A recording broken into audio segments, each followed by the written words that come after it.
In the first part, we've kept the discussion to Grace and Marie. But now, let's talk about the other half of the game where we primarily control Leon. Damn, dude, I want to be Leon when I grow up. Without the space cancer. To begin, where Grace's gameplay lies in survival horror, Leon's lies in pure unadulterated action. The dichotomy is quite stark. They're completely different genres, and that raises the question, does Requiem spread itself too thin? Yes, it's mostly downhill from here, though one could argue the rest is similar in quality to the disappointments of Rinwood Hotel, Nurse's Station, Basement, and Water Treatment Plant. If you haven't watched the analysis of those disappointments yet, feel free to watch it after this case study on this channel. But surprisingly, each section hereafter falls short for its own distinct reasons. Let's first answer whether Leon's combat stands on its own. Leon's combat experience doesn't mean his gameplay should be trivial and shallow, where he would just mindlessly mow everything down, rinse and repeat.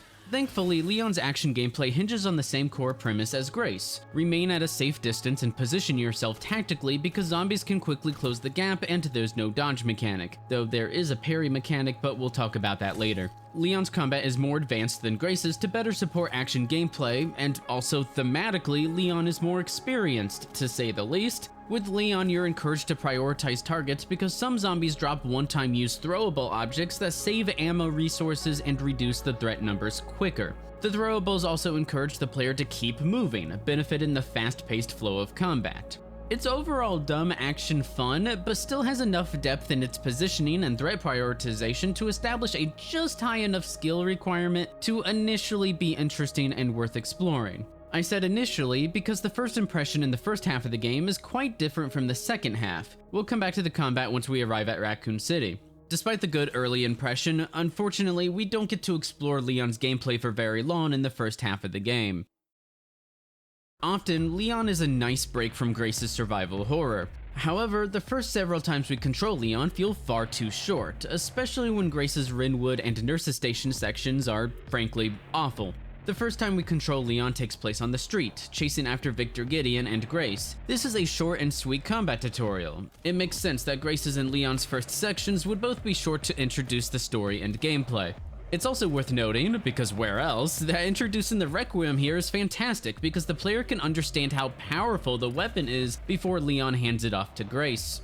Grace starts off with only one Requiem bullet, so knowing how powerful that one bullet is allows the player to use it strategically rather than accidentally wasting it from not knowing its power. Because I have absolutely no frame of reference for these games, it seems like they named this game after this man's giant gun. After Grace's Shadow Ghost Nurse's Station section, we control Leon for the second time, except only for a single combat encounter in one room. It's technically a break from the survival horror, but the pacing still feels wrong. You still want the action sequences to be long enough to be satisfying, right?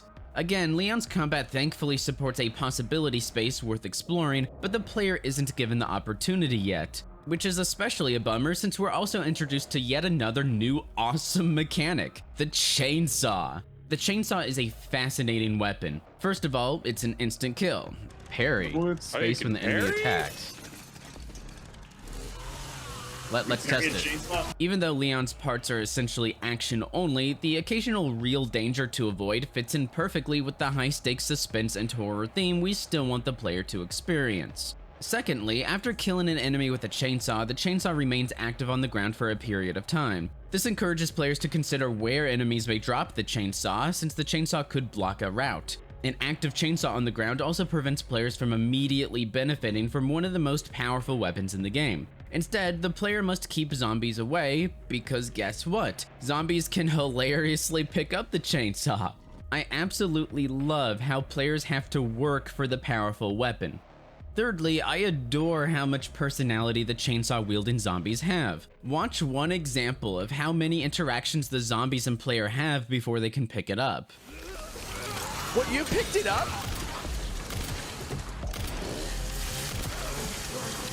You know what? Okay. I'll parry. Here we go. Wait, what? Oh my god, you chainsawed your own guy. The chainsaw's still in him. Okay, somebody turn that thing off. I want to pick it up, bro, but How many zombies are gonna pick this thing up? Oh my god. Okay. Okay. I want to parry though. Attack me. I wish to parry you. Okay. I don't know if he's capable. Oh what? Well, what?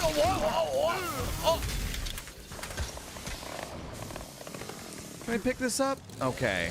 After a few swings, we lose the chainsaw, so we can't over-rely on safe, instant-kill melee attacks and must re-obtain it, also giving the zombies a chance to snatch it from us. This creates an engaging push-and-pull dynamic and allows more chances for the zombies' personalities and interactivity to shine through. The alternative would be mindlessly tapping a single button over and over, and that would have been a disaster of a mechanic.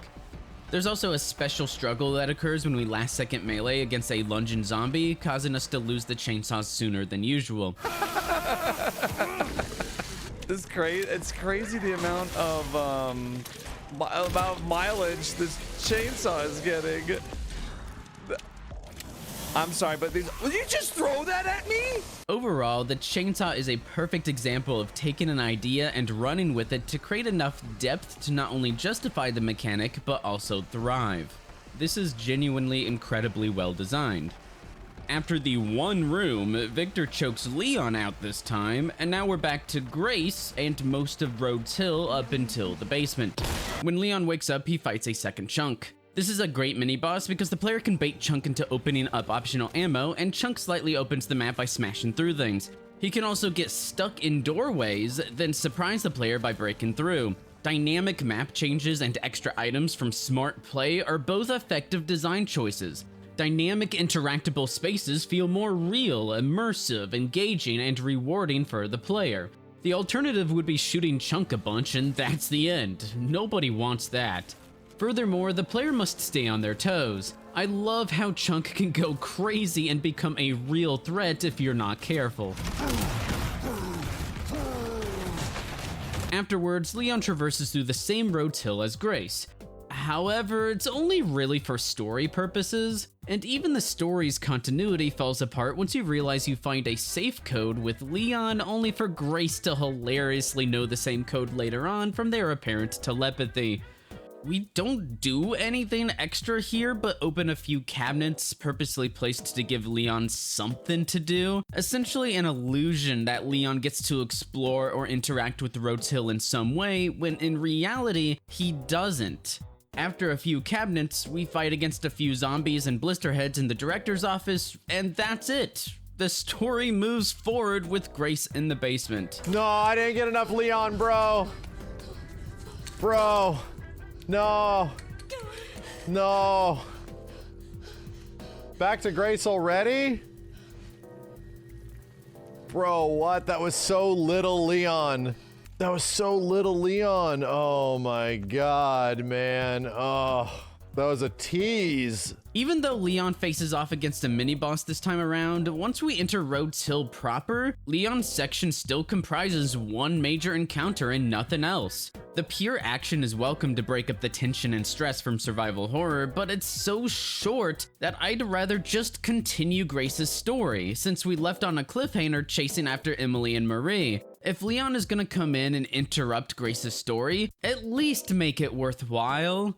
At least integrate him into Rhodes Hill more than just a few cabinets to open. And that's my main complaint with Leon in Rhodes Hill. His presence obviously makes sense story-wise, but gameplay-wise, it almost feels like a coincidence that he's here, because again, he has nothing to do in Rhodes Hill other than run straight to Victor's office. Capcom slid in a few cabinets just to make it feel a little less weird how there's nothing else for Leon to do in one of the main, biggest areas in the game.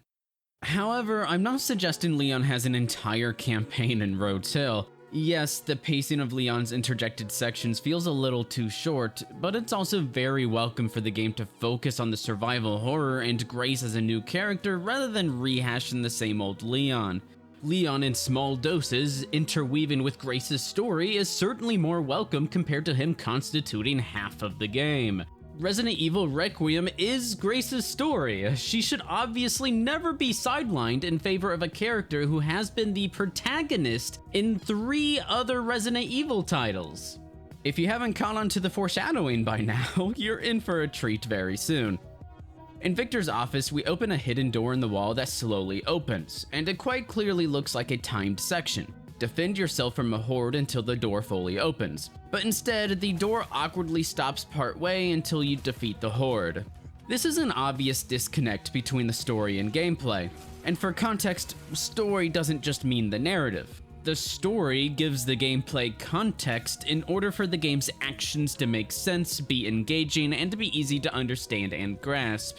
The elements of the story and storytelling are key in conveying the game's intentions and forming a coherent experience. When people ask the unfortunately common question of whether the story or the gameplay is more important, it's crucial and helpful to keep in mind that it doesn't make sense to debate which of 2 elements is superior when both are necessary for a cohesive experience. Again, story refers to more than just narrative or dialogue. Even chess tells a story.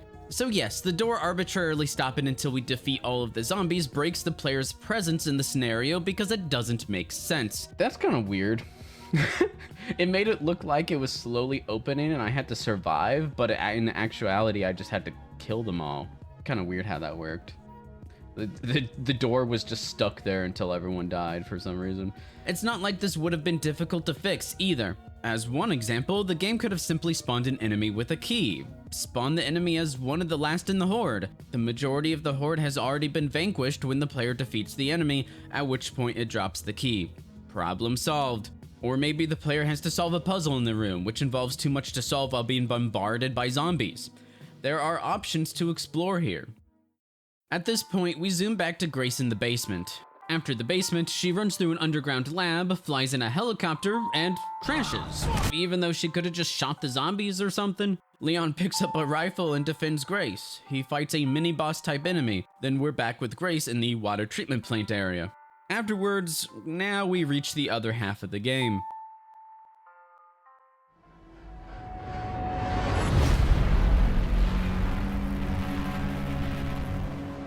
Raccoon City is the longest Leon section where he finally gets to shine. He's no longer an attempt at breaking up the pacing between Grace's survival horror sections, for better or worse. Raccoon City is pure Leon, pure action, and a bizarre tonal shift where we earn combat points to spend for weapon upgrades. Even though Leon sections were all action-based without an ounce of survival horror in sight, at least they were still grounded. But now, in Raccoon City, every kill is highlighted by points, like we're playing Call of Duty. And it significantly impacts the experience, primarily because the points now indicate when a zombie is dead or still alive.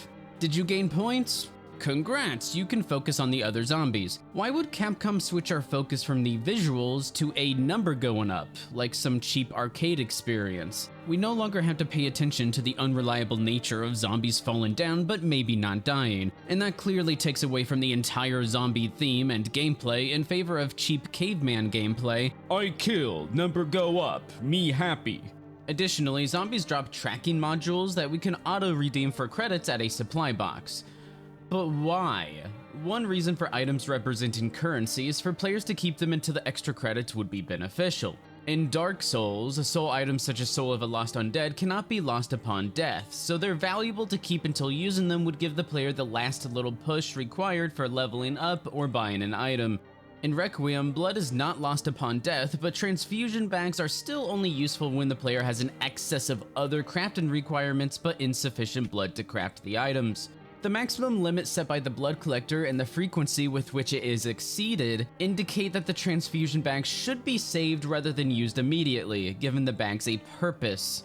The tracking modules, on the other hand, are never worth saving. In fact, saving them isn't even an option. As soon as you enter the supply box, the modules auto-redeem as credits to spend. So what's the point? To take up room in the inventory? That doesn't contribute depth to the inventory system, so that can't be the reason. We don't lose credits upon death because the credits and items revert back to the last autosave, so modules can't be a minimum credit allowance to help the combat designers balance the game, or be a means to artificially boost skill on repeated attempts, though that's a whole different topic. Maybe the modules could be rewarded to players for achieving bonus objectives or properly exploring, and to be fair, that is the case a single time from my documenting every tracking module I could find. And yes, me being this thorough is completely unnecessary and time consuming, so I hope it's interesting, and I'd appreciate a quick like on the video to let me know if I'm crazy or insane. There's a pseudo optional tracking module inside a case, and I say pseudo because it's impossible to miss. The level design directs you to walk toward it twice along the critical path. It's really not optional despite pretending it is. Another technically optional tracking module lies in the sewers, but the sewers and subway areas appear to be part of the critical path to the player even though the areas turn out not to be. Furthermore, that same path only leads to a single container with another tracking module inside. At first, the area it resides in looks like a place to explore and to reward the player for exploring, but in reality it leads to one container that's almost impossible to miss because Raccoon City's exploration is set dressing. We'll talk more about the subway later. The only reasonably optional tracking module that requires some amount of effort is hidden behind a crank door that's out of the way once you obtain the rusty crank. It's simple, but it's a great location for something like upgrade materials. The rest of the modules are scattered throughout the main objectives or critical path, and it's surprisingly shameless about it. The introductory stealth tutorial, the box next to an objective, an enemy that you'll never not kill in the mortar section, hilariously right next to the mandatory wheel at the lift, and the blisterborn and chainsaw zombie. It's frankly ridiculous that the mini-boss type enemies drop tracking modules instead of just awarding the player more points for the kill. If Capcom wanted some kind of extrinsic reward for defeating those higher health enemies, then come up with something that actually feels rewarding. The most shameless tracking module literally sits next to one of the 3 detonator pieces required to leave Raccoon City. What are we doing here? The game could have just awarded more combat points for certain enemy types or lowered the cost of weapon upgrades, and the result would have been the same. So overall, whether from the quest or level design or lack of mechanical relevancy, the modules add unnecessary complexity rather than reinforcing the combat system in a meaningful way. The weapon upgrade system itself is also unnecessary, especially when it's not introduced until halfway through the game, to the point where it honestly feels tacked on as a shell from a totally different game that Capcom scrapped. Even if it wasn't unnecessary, some of the upgrades are useful, notably damage, but most are not, at least not noticeably. I'll talk about Precision's dot sight once we get to Plant 43. Extra stability when firing? Whatever. Do this. Stability. Definitely power. I can do it again. Double power. It's also strange that you can upgrade the Requiem. It's already an instant kill weapon that you never want to spam fire, so the upgrades are mostly useless. And what's up with the hatchet upgrades? It's never worth using for damage, only to parry, and the durability can be repaired in 2 seconds anyway, so what's the point? Is this all it does is just upgrade the durability? Yeah. But I have unlimited durability for that, so Oh, it's more durability. That's useless. More power, though.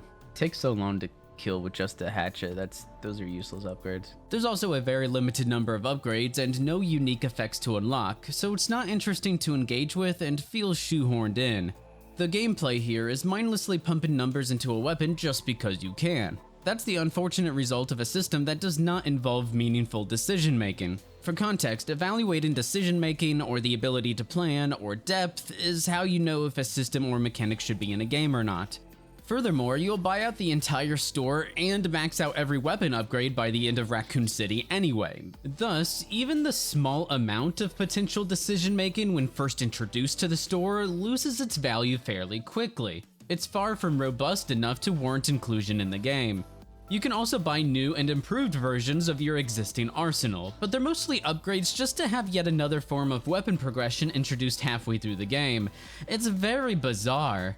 The only significant exception is the rifle, because one can be used as a scoped bolt action while the other as a scopeless semi-auto. Different uses and applications of new weapons are a whole lot more engaging and tactical than incorporating a shallow, mindless upgrade system for the sake of saying, our game has an upgrade system. However, despite the criticisms, surprisingly, I'm giving Requiem too much credit again. In reality, the semi-auto can also one-shot zombies, just like the bolt action, so...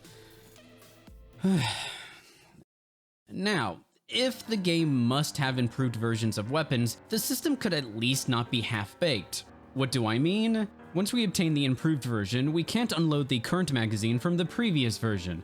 Therefore, we have to awkwardly continue to use the previous version until it's empty, and then enter the menu to equip the new weapon and swap the shortcut over to the new version in the middle of combat. Alright, now I can switch out the shotgun. The middle of combat is not when you want players to engage in preparatory actions, such as swapping out weapon shortcuts that should have been completed 5 minutes ago when the player bought and upgraded the replacement weapon. To rub salt in the wound, now the previous version sits in the inventory, taking up a large amount of space instead of being sold to free up inventory slots. These kinds of UX issues would have likely been accounted for if the weapon upgrade system served a more significant purpose from the beginning, ideally with more exciting upgrades and without the combat point counter in the top right corner.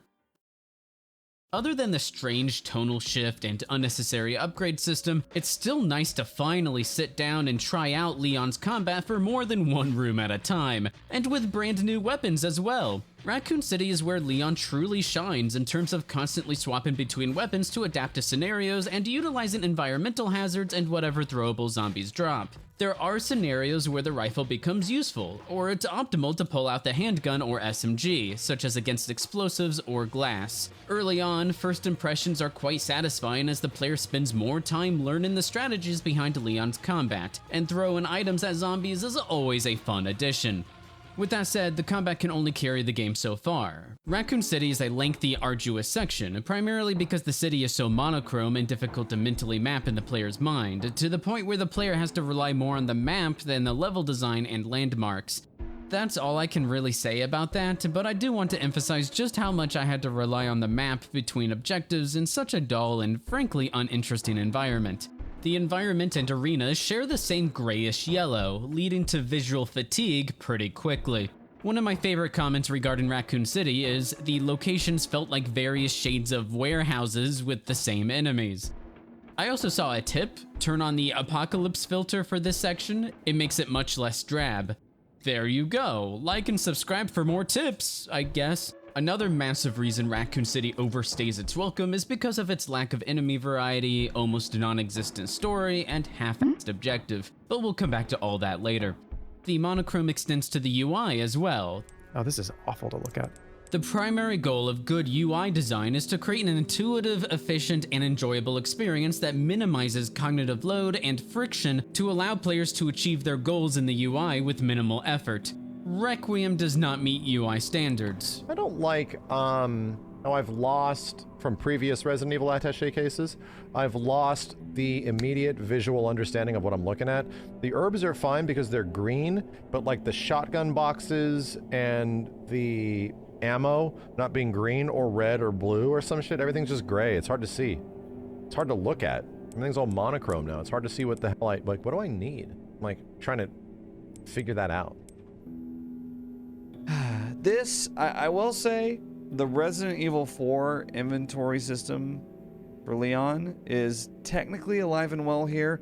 However, I gotta say, this is much less interesting to look at. One of the reasons why the RE4 inventory is such a fan favorite is because it's just fun to look at.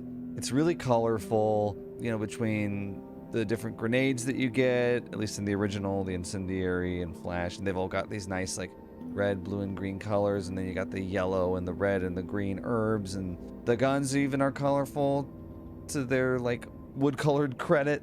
But here, everything is just gray and green, and it's just really... Not only is it not fun to look at, it's very difficult to, like, parse through. You know what I mean? It's not exactly fun. So that's why I'm using auto sort. I think I initially refused to use auto sort when I played RE4 Remake when they introduced it, because I was like, no, inventory sorting is part of the gameplay. But it's fun to do in that game. And this one is not. So I just auto sort. I'm fine with that. Speaking of auto sort, what the crap is the point of a grid-based spatial management inventory system if they literally take away the spatial management? I'm sorry, but this makes me irrationally passionate. Who is working at Capcom and thought to take away the spatial management from a spatial management system? Hello? Anyone can see how auto sort is clearly not a quality of life feature. Capcom literally designed a list and thought to spread the list out into a grid just for aesthetics. I got room. Please just auto sort.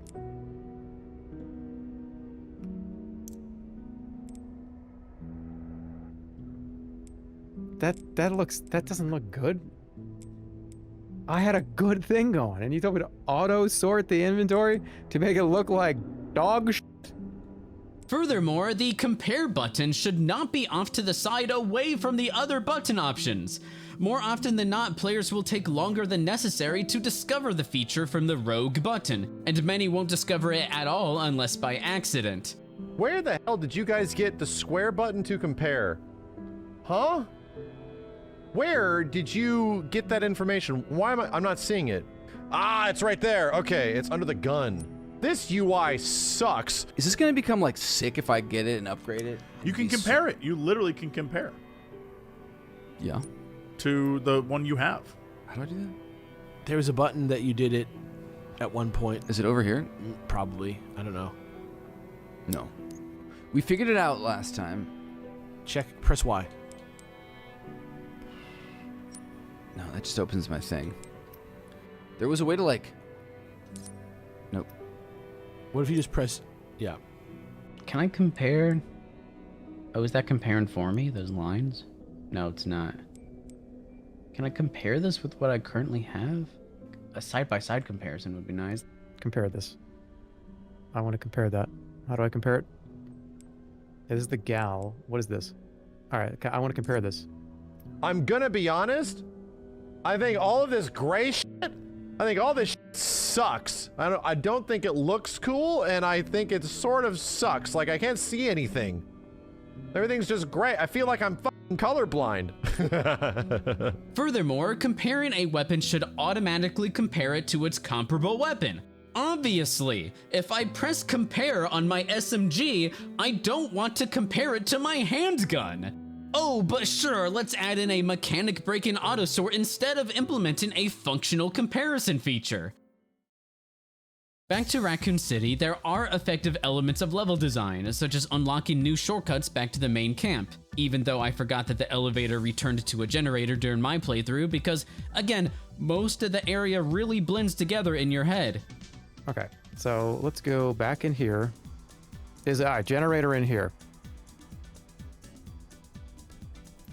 How the f did I get in there in the first place? Oh, wait a minute. Wait a minute. Wait a minute! I can go in here! Other than the shortcuts, there's very little true exploration and no puzzles to break up the pacing of the constant action.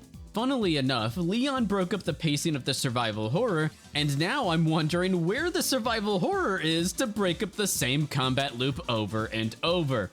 Speaking of the repetitive combat loop, as much as I praised Leon's gameplay for sometimes encouraging the player to adapt to scenarios and for breaking up the survival horror segments, albeit short and shockingly little integrated with grace, it's definitely worth mentioning how much Leon's gameplay suffers the more time you spend with him.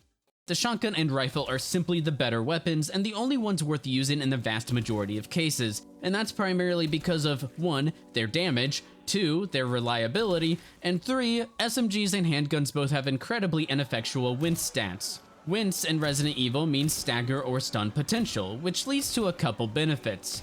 For one, crowd control. Needless to say, crowd control should be quite important in a zombie game where crowds are self-evident. Leon can kick zombies into other ones. It's not as effective as it is in RE4, but it's something. Stunning's second benefit is ammo efficiency. Dealing damage outside of ammo consumption will naturally lead to additional ammo to spend elsewhere. Both benefits combined encourage a more active, aggressive playstyle where crowd control and ammo efficiency are partially in your hands as a player, thereby creating one potential avenue for combat mastery, and that's where depth and replayability can begin to thrive if other combat elements reinforce it so it's not one note and bland. Did I foreshadow again? I think I foreshadowed again. Of course, the wince mechanic matters at first when you begin to play and experiment with the game, but so does everything in every game until you play it further. What's more important when dissecting gameplay systems is breaking them down into what's optimal, and the unfortunate truth is, nothing but damage matters. Do you have a shotgun or rifle? Just insta-kill everything. There's really nothing else to Leon's gunplay, let's be honest. As much as we want the positional throwable mechanic to function because it's fun to run around and throw things, why bother when the player can just dump damage into the group of zombies from a safe distance without risking a reposition? And if you're worried about running out of ammo or aim to be efficient with your ammo, and you should be worried about being ammo efficient because that's a staple of survival horror and Resident Evil, let me introduce you to Resident Evil's dynamic difficulty system, where it provides you with the ammo types you need and at higher quantities if you're running low. For example, if you don't need ammo, a box will drop 2 rifle rounds. If you do need ammo, a box will drop 5 rifle rounds. That's more than double. That's a massive 150% increase. And since rifles will always instant kill, even unupgraded, the 5 rounds will knock out 5 zombies instead of 2. And since zombies also drop dynamic ammo counts, you can quickly recover from being wasteful and playing the game poorly. The frequency of the zombie drops can also be affected. For example, here almost every zombie drops 2 shells, plus 2 boxes drop 2 each, and since the shotgun and rifle instantly kill, the return on investment somehow more than doubles? 2 from a zombie drop, then 2 from the box right next to the zombie, then 2 from another zombie right next to the box, then another 2 and another 2 from the next 2 out of 3 zombies, followed up by another 2 in a box, and then another 2 in a box. And of course, there are static shell placements as well in the room. It's a crazy amount of ammo to throw at the player just because the game thought they were running low. This dynamic ammo system is intended to essentially prevent soft locks, but as a consequence, it encourages a shallow playstyle, and having limited ammo might as well not exist. Why bother caring about resource management when you can kill everything knowing you'll be rewarded for being wasteful and not engaging with the throwables and melee attacks? Again, the throwables and melees are supposed to add tactical elements in terms of enemy prioritization, positioning, and ammo conservation. But receiving 18 rounds of handgun ammo instead of 8 because I'm sucking at the game really doesn't motivate me to actually improve. It's quite discouraging. So, in the end, between the ammo surplus and damage emphasis, there are no mechanical incentives to deviate from the simple gameplay loop that quickly outstays its welcome. The more time spent with Leon's gameplay, the lack of depth and minimal room for skill expression becomes more and more apparent. And that brings us to Leon's second main mechanic other than shooting. Leon can parry. Surprise, surprise. I don't know why every game feels the need to jam in a parry mechanic without thinking about how it fits into the game and the bigger picture. Leon's parry is better than anything else he can do because it negates all damage and instantly kills. If you're good at parrying, then that's the game. Extremely repetitive, boring, and trivial. Leon can parry everything, and there's no relevant durability mechanic, so the parry has no limitations. That should immediately raise a red flag. Some players may be worse at parrying or may choose not to parry, but from a design perspective, we have to consider the optimal choice and what that gameplay loop looks like. Obviously, we want the game to be enjoyable and deep, not just to learn, but also to master. In RE4 Remake, Leon's knife can be used to not only parry, but also prevent more dangerous enemies from spawning that have much more health to deal with. So while you definitely want to use his most valuable tool to parry enemy attacks, you also want to preserve it for as long as possible to make sure you're always able to prevent the more dangerous enemies from spawning to preserve the more valuable ammo. Leon's knife can only be repaired at the merchant, so maintaining durability theoretically matters, unlike Requiem.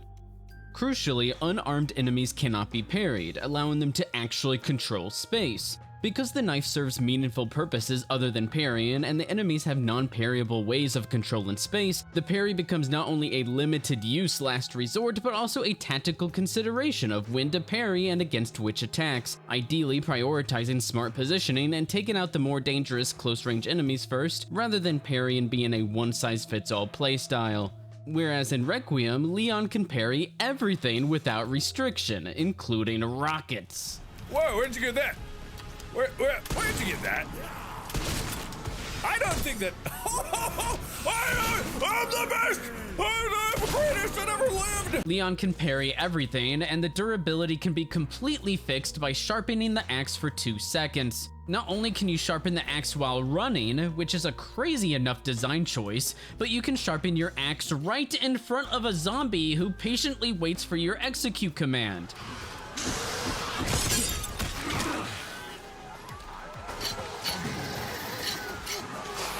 I'm not saying RE4 Remake is perfect, but by golly, Requiem is a huge step back across the board. Overall, Requiem promotes either shooting from a distance until the player chooses to spam the shotgun, or parrying all the enemies to death. There's infinite parry from poorly designed parry and durability mechanics, and infinite ammo from a poorly balanced resource management system and dynamic difficulty to ensure you have plenty of ammo. And if you think you might still have fun from what's left, the environments consist of various shades of warehouses with the same enemies. It's as if we're playing an early prototype built to test and find where and how the depth and decision making could be implemented, but they never succeeded, so they added fancy animations instead. Speaking of the same enemies, most of Raccoon City comprises plain zombies. There are also blisterheads, but while they're a real threat for Grace, they're nothing for Leon, so they're practically the same enemy type as normal zombies. Not to mention the fact that we've been exposed to the same zombies and blisterheads throughout the first half of the game as well, so the need for variety becomes quite apparent. The new BSAA enemy type can shoot, so that's a nice change of pace, but the instantaneous shooting is much less tense compared to RE4's slower moving projectiles, which are inherently conducive toward the adrenaline of dodging incoming danger. Oh. The BSAA enemies are also placed in strange locations that aren't particularly well suited for instantaneous shooting. The player walks up a pathway with no cover and doesn't see any enemies to worry about because none have spawned. So the player becomes distracted by a breakable box and incoming dangerous enemies with grenades, and by then it's too late. Ooh, what the shit is hitting me? Where am I getting that? Above you. I'm interested to see. There's very little counterplay against a shooting enemy that didn't exist previously, and the game tries to draw our attention away from, not to mention getting stun locked.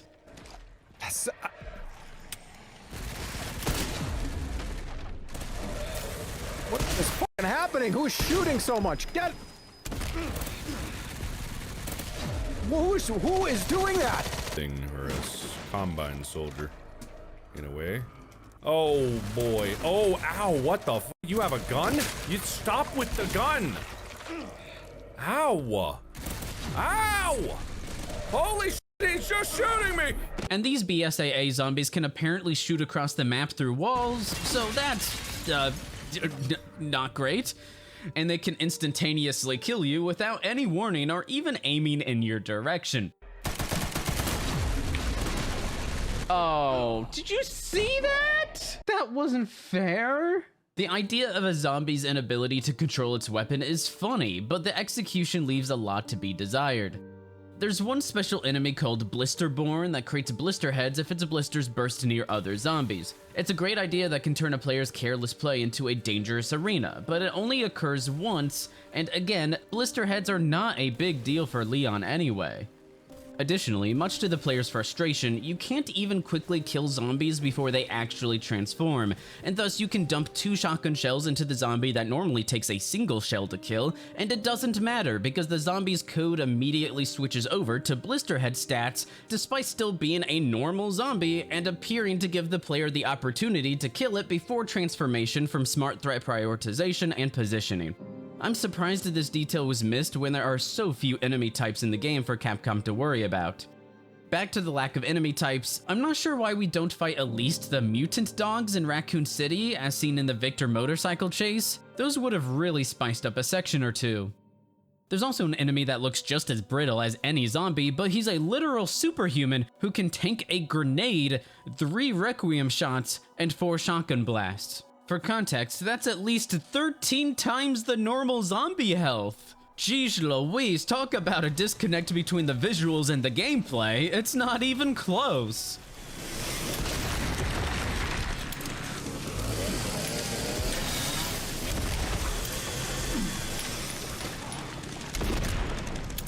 Really?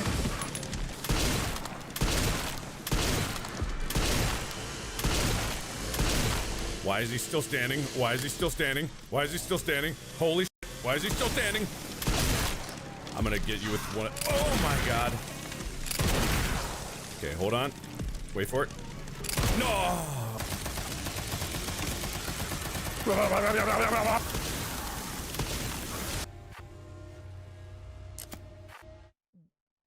Why 80 bullets?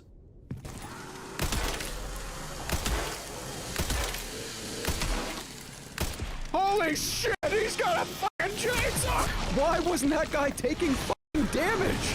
What happened? That is the zombie from in the Darkstalkers right there. Just keep putting bullets in it. You got the Requiem if you need it. Oh yeah. Oh my god, he blocked it.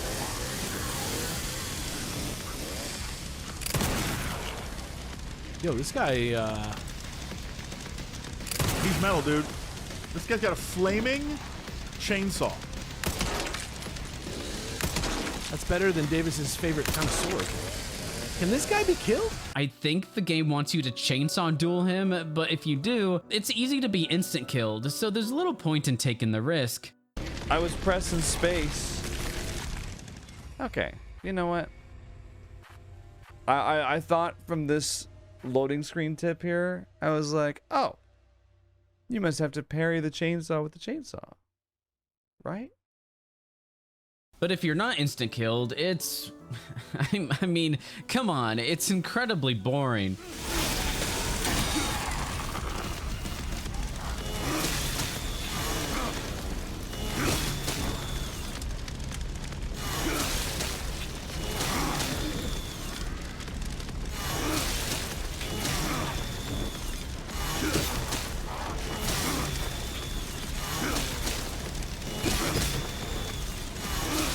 You'll spend a long time running a chainsaw through him with no apparent effect. It's confusing and silly.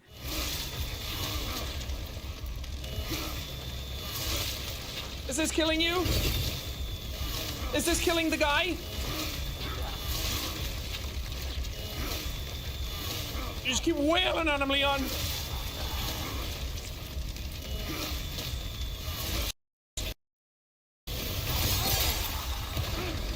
Okay, you are dead. Try fighting a chainsaw with a chainsaw. I did. It took 17 years to do. You might as well stay at a safe distance. It's not like ammo is ever an issue anyway. Back to the visual and gameplay disconnect. Thanks to Debelois on the Resident Evil subreddit, we can check the numbers. A normal raccoon zombie ranges between 400 and 1000 health. A chainsaw zombie has 4000 health, so it takes, at best, 4 times as long to kill, at worst, 10 times. However, let's look at the damage multipliers. Normal zombies at 100% on the torso, 135% on the head. And of course, the player will be hit in the head 90% of the time. This immediately lowers the zombies' effective health to between 330 and 825 as rough estimations. Now let's look at the chainsaw zombies multipliers. Wow, that's a stark difference. 80% on the torso already increases its effective health from 4000 to 4800. However, it's normal to aim for the head against this enemy because metal only encompasses part of his head, while the rest looks just as vulnerable as his body. So, of course, the player will try to maximize damage by hitting the head because his visual design demands it, and thus, as you've seen, it confuses players as to why he won't die. Therefore, it's reasonable to assume his effective health value would be closer to 7,000, possibly lower if the player throws grenades that deal damage against the torso. The exact values don't matter. The point is that the normal-looking zombie with the Mad Max cosplay has between 8 and 21 times more health than the actual normal zombie. I think I've hammered the visual gameplay disconnect quite clearly, but just look at the BSAA zombies. It's very obvious that the body takes less damage, and so does the obvious helmet until we shoot it off to increase damage output to the head. The visual design communicates everything perfectly.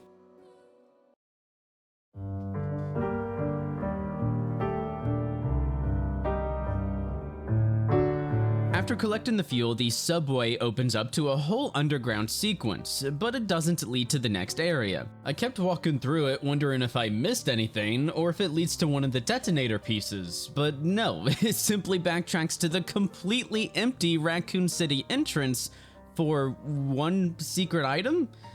The subway definitely feels like a whole new area to explore, but it actually leads nowhere. The subway connects a few different entrances together, but none of them will ever be used as shortcuts. All this subway does is lead the player away from the objective while faking them out with only the beginnings of an exploratory zone and useless shortcuts. The most memorable section is inside the slanted building, shooting the glass beneath the zombies. This was properly introduced through excellent show don't tell.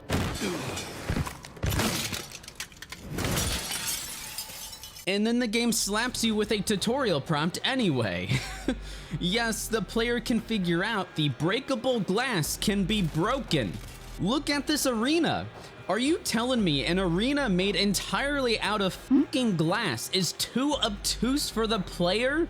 Are you kidding me? Tragically, this is the only time glass serves a mechanical purpose in the game. In terms of design, there's no skill progression here. The mechanics should have been further incorporated and fleshed out toward a satisfying conclusion. As is, the glass is simply a shallow gimmick. The rest of the slanted building is a letdown. The beginning mostly comprises simple set pieces. Shoot the yellow paint in front of you and that's it. The two combat arenas are fine, more of the same, but at least I can snipe at the beginning. The descent is very strange. It's mostly standing around while nothing happens. Oh shit, there's a lot of people. More bullshit. More bullshit, what's going on? What do you guys, what do you guys want? What do you want? What are they doing? Why is it stopped again?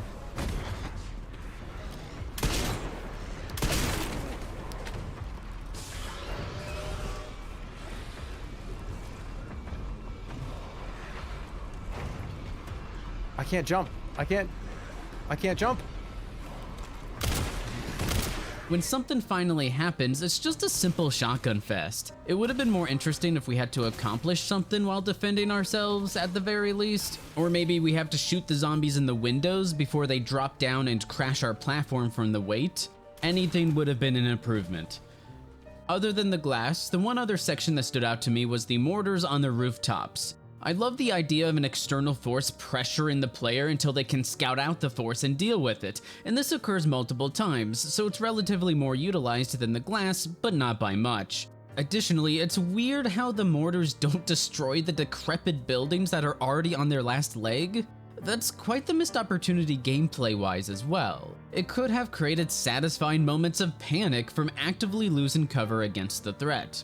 And Leon can't hop over low walls like he can in RE4. It's a strange downgrade when the level design looks like it was built for hopping over low walls while avoiding the mortars from above. It's carelessly put together because the level design is supposed to guide the player and communicate potential actions. Can I jump over this? What the heck? What kind of game is this? Aside from the few moments I mentioned, the rest mostly blends together. Again, Raccoon City leads to visual fatigue with mostly the same enemies.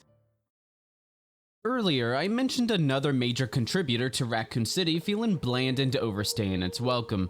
There's almost no story progression whatsoever, other than a couple short BSAA cutscenes to remind us that this generic anime villain deserves our attention even though he was introduced halfway through the game and will continue to be shallow and barely seen until the end of the game. The Raccoon City objective of gathering the detonator pieces is one a really long fetch quest. It's such a stark contrast to the constant story progression and expansion in Rhodes Hill. At least make the player feel like they're progressing toward the center of Raccoon City. That's the whole point, right? The entire objective of heading toward the center is plastered on our screen when we first enter Raccoon City. But most of our time is spent stagnated in one area without progressing Grace's story in a game that's supposed to be primarily Grace's story. I know. That's where your mother was murdered. And I know it'll be upsetting for you. Perhaps it's time for you to face the past. Confront that fear head on. Although, maybe it's for the best that the game gives up on Grace's story because it already did a long time ago. Not just because of the hilariously nonsensical start to the game where she enters the root of her trauma without her field agent or any means of communication whatsoever, but also because Grace decided crashing was more fun than shooting the zombies. Emily was wounded by nothing, leaving us to assume it was invisible shrapnel or something else equally unclear and contrived. Turning on the 3 power units resulted in losing the character who had been the main objective more than once. So what exactly have we been doing other than unnecessarily ruining the life of a blind child when she could have been kept safe in her room instead for only a day at most before the game's plot wraps up? Can I go back to my room now? It's not safe. It's not safe. I'd like you to come with me. Why? Hey, Emily, do you maybe want to leave with me? It's not safe here. Okay. The most baffling moment yet is after Emily dies, Grace rightfully blames herself because it's entirely her fault, but then storms off and joins the villain team, whom she's been running from for the entire game. So again, what's the point? What have we been doing? I guess throw everything we've done out the window? And then Leon just doesn't follow? Fast forward to Leon driving toward Raccoon City, pretending he lost Grace when he was literally right behind her. I'm gonna find Grace. She definitely has something to do with Elpis. I think I found a clue as to where they might be. He only coughs for a few seconds, and then suddenly he loses the extremely slow Grace.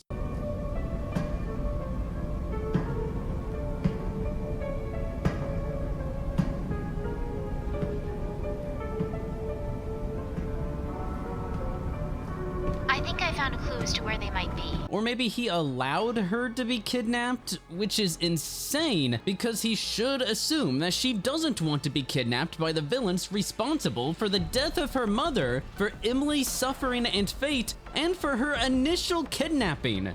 So clearly, Leon should be chasing after her immediately. But I guess it would be awkward if Leon stood behind Grace as she defected to the villain team. So, wow, the story has to make a lot of concessions to push itself forward to a completely different city recycled from previous games so the villains who killed her mother can exposition dump why she's important to the plot, despite not being relevant at all. And you are the key to retrieving Elpis. So many attempts, so many failures, copies crafted to duplicate you. There was never a key. There was no connection between Grace and Emily. That's basically the entire plot of the second half of the game. We'll come back to the story again later. I just had to get that off my chest because it's complete nonsense. And it's not the fun, campy kind of nonsense.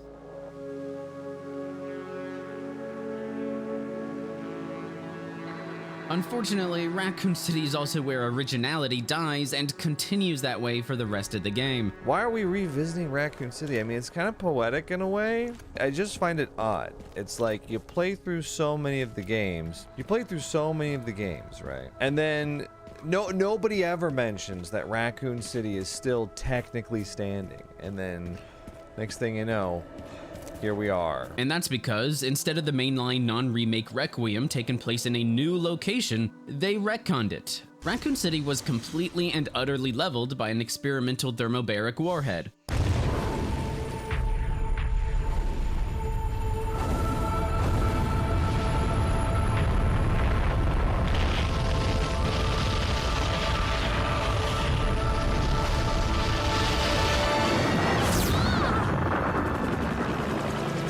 Not anymore.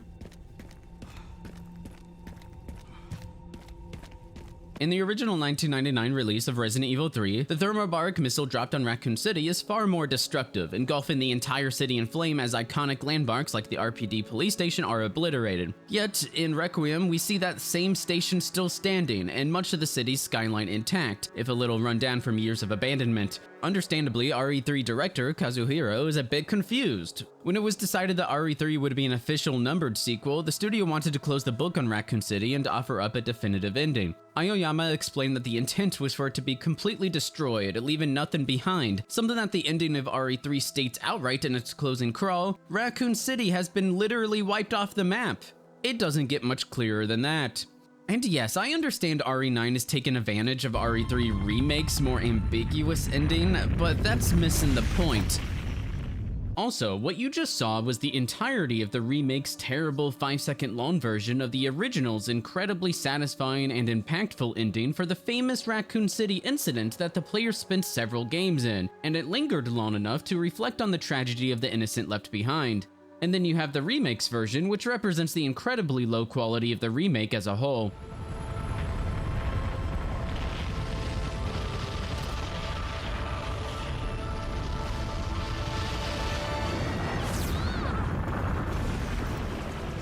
Anyway, the fact that zombies still exist in Raccoon City clearly defeats the purpose of containing the outbreak with a thermobaric warhead.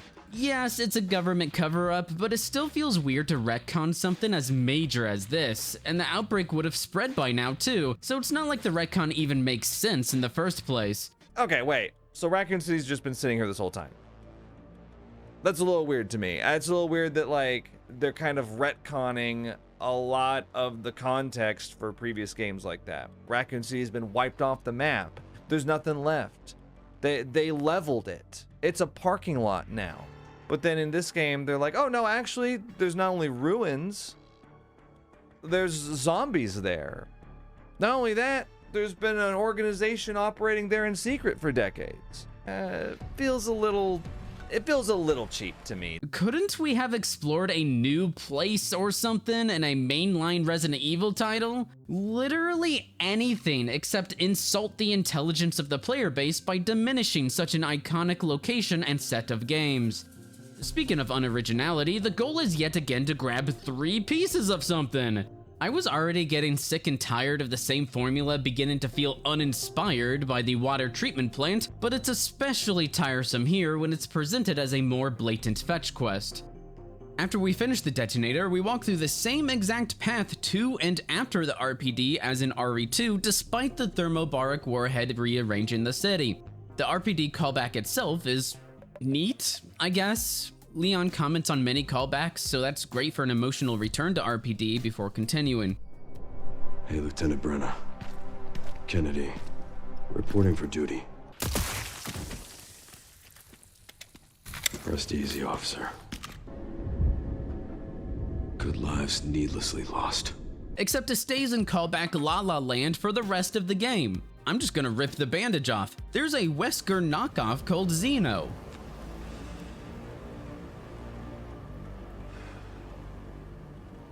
I've been waiting for you, Grace. What the fuck? Was Victor Gideon seriously not enough as an antagonist? Victor is already a fantastic villain. He's the Joker to Leon's Batman vibe. And yes, Victor's voice acting has that Joker vibe even in the first cutscene in the Rinwood Hotel.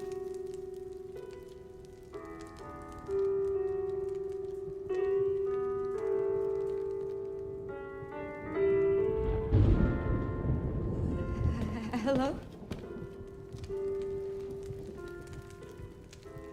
It hasn't been easy. But after much effort, here we finally are. Who are you? I'm the one who planted that body. I'm the one that brought you here. I know now that you're the one that I've been searching for. The special one. The chosen one. Miss Ashcroft. I love it. So why was Victor not enough? Why does the most generic anime villain randomly come in toward the end? Who's this goober? Who is that? Who is that? Essentially replace Victor, barely develop at all, and then die. But okay, let's continue down the unoriginal rabbit hole. Xeno can teleport like Wesker, and for some reason he controls another Mr. X. It's not actually Mr. X, obviously, but let's not be pedantic. We know exactly what the game is doing by placing a Tyrant in the exact same building as the Tyrant in Resident Evil 2, and so does Leon. I remember you. God, I remember that too. I'll stop you as many times as I have to. Between Timu, Wesker, and Mr. X, this is the most desperate pandering I've seen in a long time. We'll leave this matter to you then. That's totally Wesker. that is Xeno, it's totally fucking Wesker, dude. He literally has the glasses, the hair, and he sounds like Wesker. What the hell?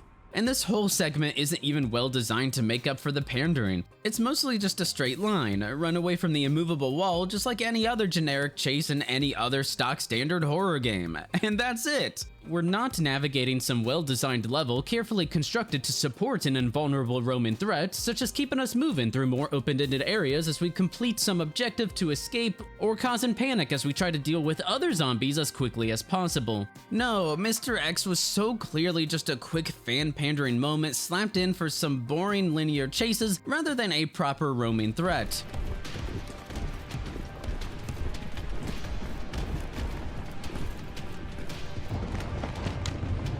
For the boss fight, he transforms into the same form as in RE2. Yeah, I think so. There we go. I remember that boss fight where that was exactly what I needed to do.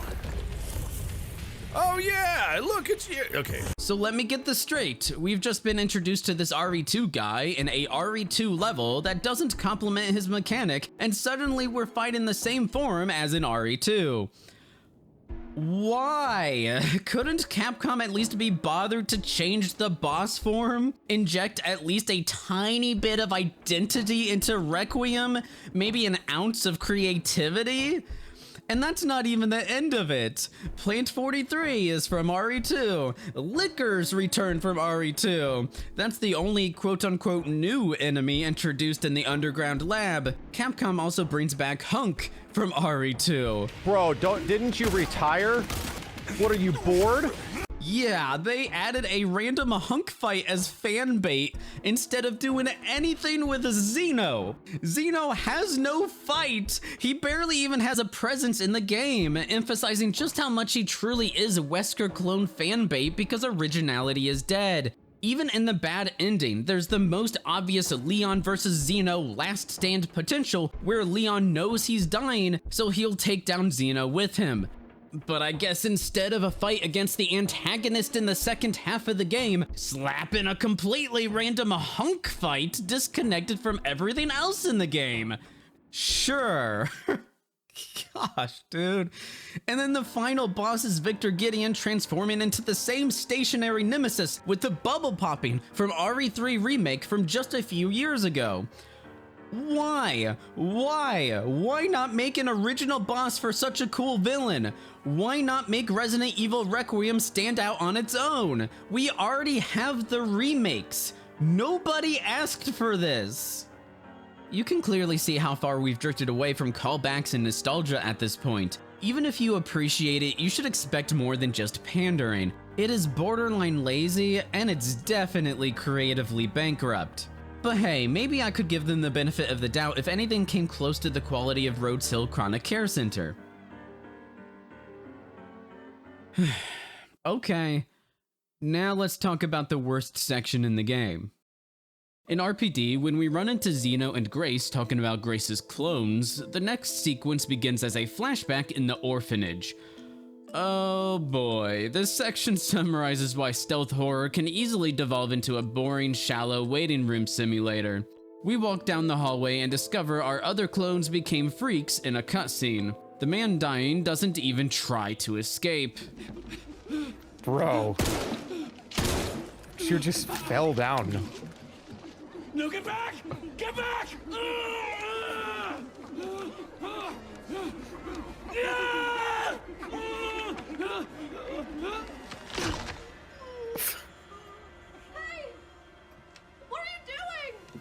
It's like he didn't even try. We run back to our room and hide under the bed, clearly visible to everyone, and then we sigh loudly while waiting for the scene to very slowly play out. No player interaction, no gameplay, no sneaking out from under the bed while they're distracted. Just waiting while they violently pat the beds for some stupid reason?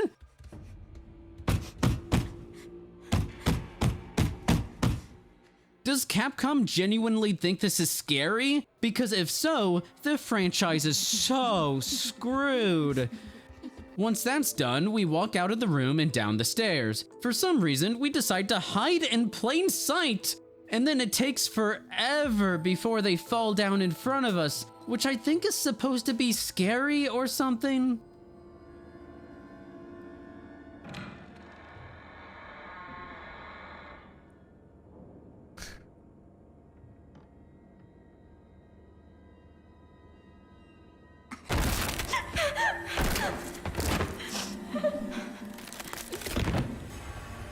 Part's gonna get annoying on replay. The clone should obviously see us multiple times. Hello there. But I guess it doesn't count. And so we wait, and we wait, and we wait. Hello there. Those red eyes can't really see, can they? Afterward, we walk down a hallway and come across two clones awkwardly standing in front of an open door? Why? Are we gonna have to like worry about the girls? I don't. I think they're okay. No, They seem like self-starters. I'm waiting in line too.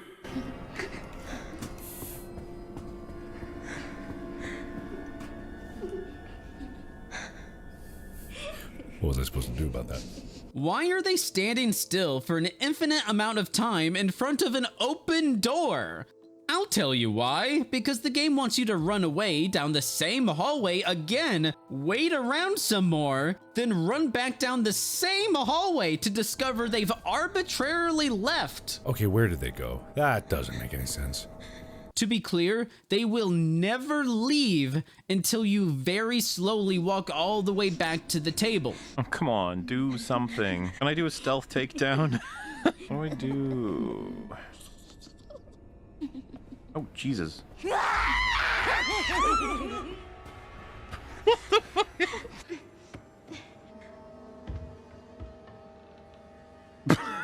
What are we doing, man? Stop making us sit through this section. I don't know how to do this properly, quote unquote. You can wait around for them to move, but they just won't. This makes no sense. Go? Do something? What do I do? Where do you even go? What are you guys doing? What is your plan? Well, I mean, I can't go that way, right? But I have to go that way. What am I meant to do? And the repercussions are vast. Any potential tension instantly evaporates when the player switches to the mindset of brute forcing options to see what the game wants them to do. I feel like I'm supposed to go by you guys, I guess. Okay, maybe not. Walk up behind them and kill them. Oh. Oh, hey. Yeah, I don't really know what I was supposed to do there, because it's a linear path. Like the one girl went up the stairs, maybe she opened something. But the way forward, it appears, is back there, right? Like, definitely, but like there's just like two girls standing there. There's nothing in here. Like, what the fuck is this? Like, should I go back? Not really sure what the game wants me to do. Is this locked now, do you think?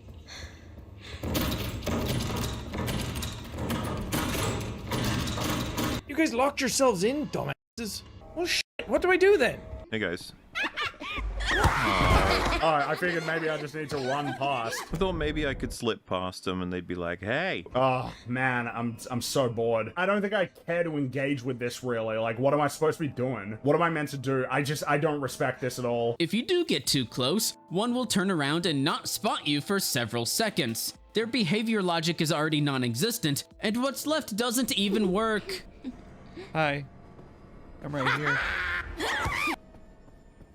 Okay, they're gone. Did they go in? How come that one turned around before? I don't understand. And the checkpoint is ill-considered, to put it very nicely. Nobody wants to sit through an extremely long, boring cutscene more than once, let alone the first time. Oh, come on. Really? All the way up here? I guess I will... Oh, brother, okay. Alright. We're speedrunning this, though. We gotta sit through all the giggling again.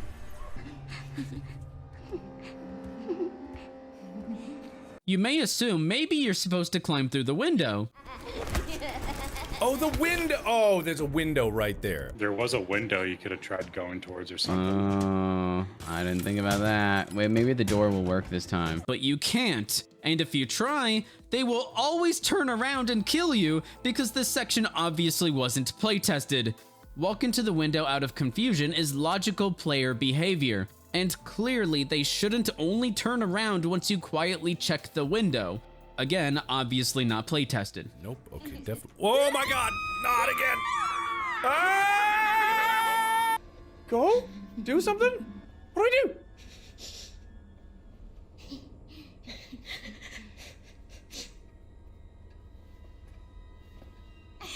Once we walk through the door, a ghost jump scare triggers. Nothing but a ghost could have pushed the ball. Genuinely, what goes through someone's mind when they design something like this? After we grab the hatch key, there's a scripted section where we hide while the girls almost find us, except it's possible for them to randomly break the sequence and kill us for no reason.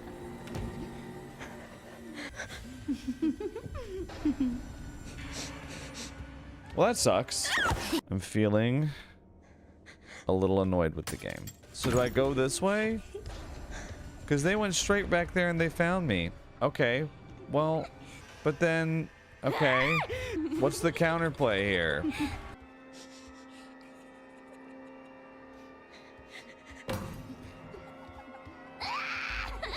What the? Wait, did they hear a noise? I thought they were coming to get me. She started walking around the corner. Like, how am I not supposed to freak out? But she was coming to get me. Dude, every scenario where they've walked around to get you, they get you. So I'm like, okay, well, turn around, bro. Got nothing here, nothing. I gotta run. I didn't know there was gonna be like a. What was that? Oh, she's right there. What the fuck just happened? Did she teleport through the wall? Wait, what the fuck just happened? I don't know what just happened. There was no way she could even get over here. Have I lost my fucking mind? So just sit here, just stay right here until they hear, I heard a noise. Where's the fucking noise? What? What the hell's going on? Oh, I think she's over that way. Let's go get her. Oh, but wait. Is the dog in the other room? Oh, the dog knocked over a can. The person we're trying to kill right now, it doesn't matter. The dog is in the other room.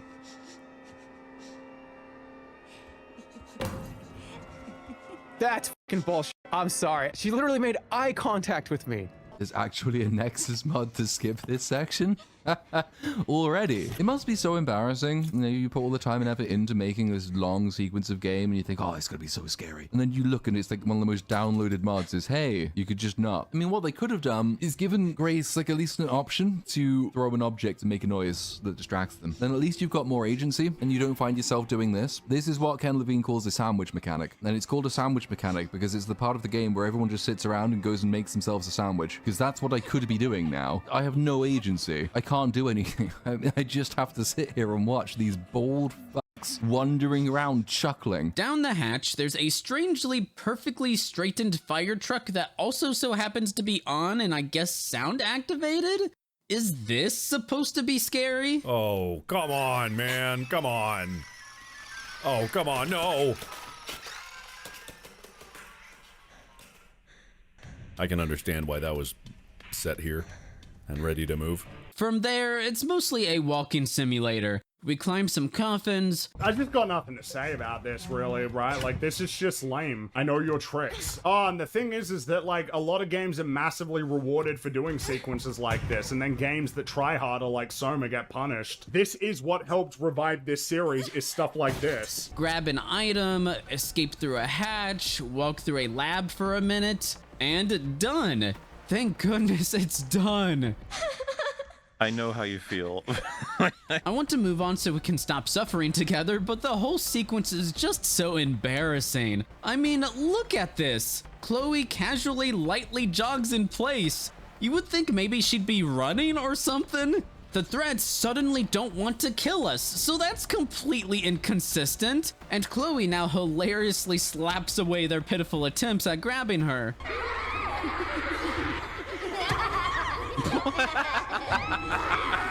What? Oh. The fuck was that? That's pathetic. That entire fucking sequence. That pathetic grab, the little jog, everything's so bad. Not to mention, you have to keep in mind, every single second of this travesty is being watched by Xeno and Grace in real time. They had all that on video. Why didn't you edit out the part where she ran back and forth 10 times and died? And that's not me being pedantic or anything. Xeno literally brings up the video that plays throughout the entire duration until Chloe dies. It's right there, including the part where this takes place before Grace was born, and yet either Xeno doesn't notice, or those dates are somehow left out of the clones' files that he has complete access to. He even has access to the laboratory where all this took place. Xeno thinks Grace is the original clone. I was made? Correct. But now we have the original you. And yet the other clones existed before Grace, and Xeno didn't look into Grace's birth? Is that one of your subjects? Of course not. Is she perfectly normal? And, oh, Victor admits that there's never been a connection between Grace and the clones. There was no connection between Grace and Emily. There was no connection between Grace and Emily. Pick your poison. The entire story hinges on Xeno not doing any research. Or maybe he's just stupid.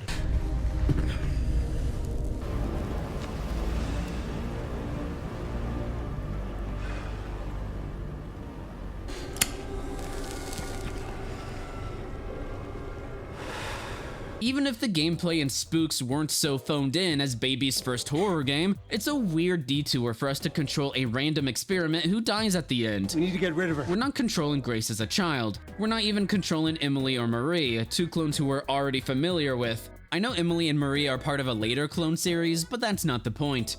I know the central plot point is supposed to be one giant red herring since Grace isn't actually related to these clones that existed before Grace was even born. So again, how did Xeno think she was the original? I don't know. But now we have the original you. There's nothing special about me. I was never any key. Haha, here's the problem. Either way, I wish the story focused less on the red herring clones that we learn almost nothing about anyway, and more on uncovering Elpis and information regarding Spencer's last interview, which we regrettably only see 30 seconds of.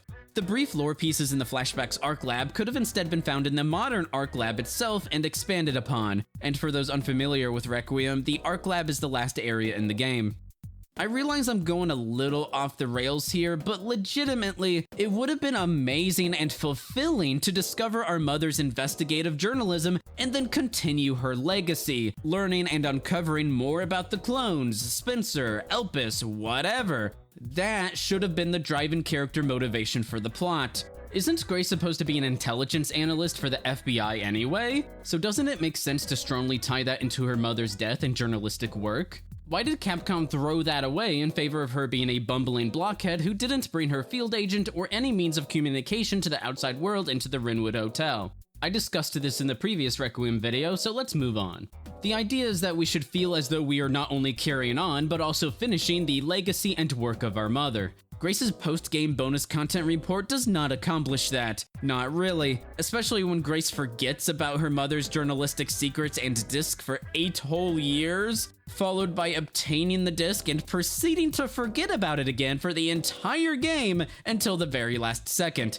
If Grace's mother's legacy is supposed to matter, it's shoehorned in pretty hard, and the execution is so disjunct it might as well not exist, which is wild to say when there's an entire unskippable flashback dumping the death of Grace's mother onto our laps. But I guess it makes sense to completely sideline the mother's legacy because, again, Grace actually ends up siding with the villains who killed her mother for most of the second half of the game. I guess that's the only way to push Grace into conveniently stumbling across apparently the only computer throughout the entire game capable of reading a floppy disk because the writer forgot about it until now. But don't worry guys, we have Hunk, and Wesker, and Mr. X. All characters that show up for only 2 minutes, but aren't they worth a 10 out of 10 just for rubbing your nostalgia berries? Instead of carrying on and closing out our mother's investigative journalism and legacy, the majority of the game's plot unironically revolves around a red herring. The special one. The chosen one. Miss Ashcroft. All tests have come back positive. I can confirm that she is indeed the one that we've been searching for. I've done it. I've done it. There was no connection between Grace and Emily. And fan pandering until we discover a 30-second interview clip 10 minutes before the credits. Back to the orphanage, maybe I could forgive the detour if the gameplay were anything, but regardless, it would have been just as fine if Xeno's "they each have their own sad story" then cut to footage of Chloe being stabbed. At least then we could continue the game. Our reward for all that is Mr. X. Oh, and they gave him the Giga Chat walk. They just turned him into the meme.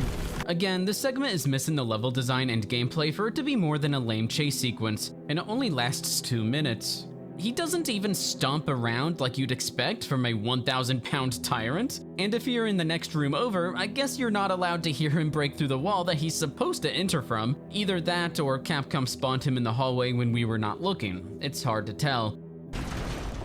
Oh, that goes through the hallway even. Give me a goddamn break.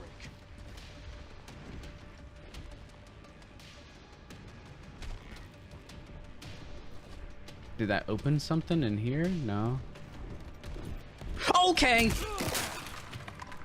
Sir, you would think I would hear his stomping in the hallway. Come on, sir. The whole sequence just feels so slapped together. The only thing that Capcom's budget presumably allowed here is a single scripted event, what I can only assume is a rotor blade thrust through the wall. Seems random, but okay. It's not obvious at first that it'll start carving through the entire level, especially when Leon could so easily jump over or crouch underneath it. And since it's easy to unexpectedly die here, the chase sequence becomes that much more tedious and dull to repeat. Oh my god, it keeps going? Okay, what the f is that? Is that a lamppost? What do I do? I didn't realize it was moving across the screen.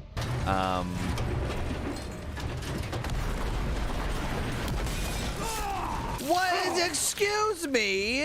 I thought I wasn't clear on what was happening there. I thought I just had to get out of the way. What?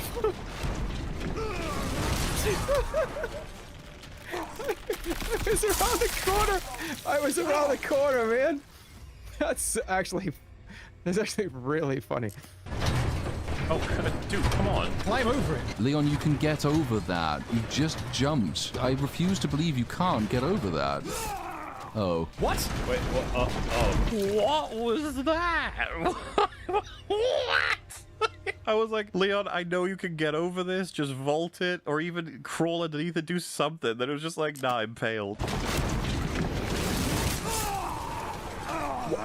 What? Huh? I thought I could crouch beneath it, but, oh well, never mind. See, he can jump that, but the mere suggestion that he might try and crouch to go underneath the pipe or just climb over the pipe, no, that's not allowed. And finally, for absolutely no reason, immediately after the dumb rotor blade set piece, he completely disappears and stops chasing Leon. Why?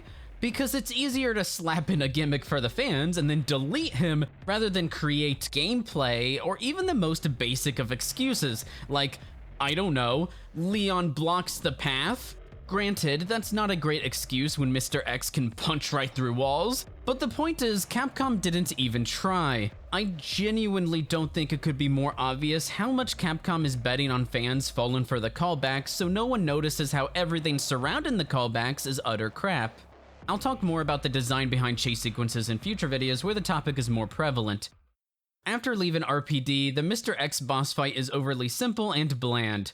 I'm just gonna let my entire fight against the Tyrant play out, because it's so bad that it speaks for itself. Notice how you can stand still and be completely fine. That's one of my favorite tests for bosses, because it's one of the funniest and worst tests to fail as a designer.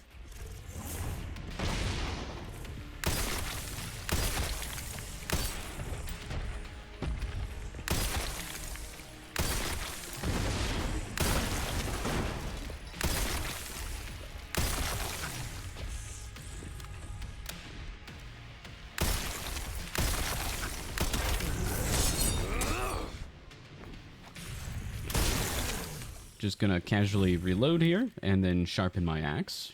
You know, we have plenty of time to do it. Gonna skip past this really long animation for you. Done, you son of a bitch.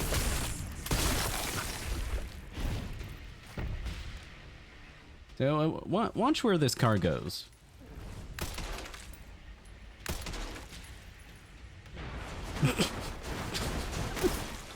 It definitely could have done a better job of heading towards us.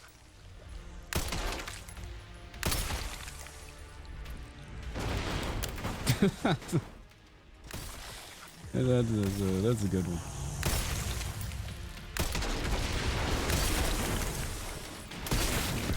Parry his attack, dodge the occasionally thrown car. Not that you really need to dodge anything.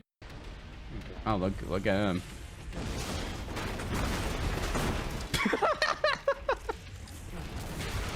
Oh, whoa. Hello.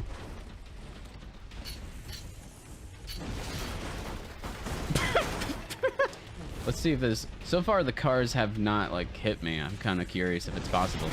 Shoot him while he awkwardly stands still and literally does nothing, frozen in time with a blank stare, because why invest in a throwaway chase scene and boss, right? Pistol's effective.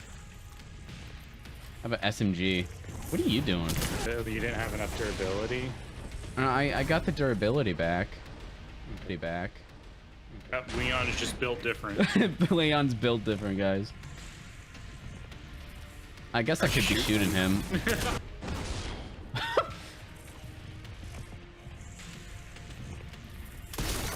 Guess I'll shoot you.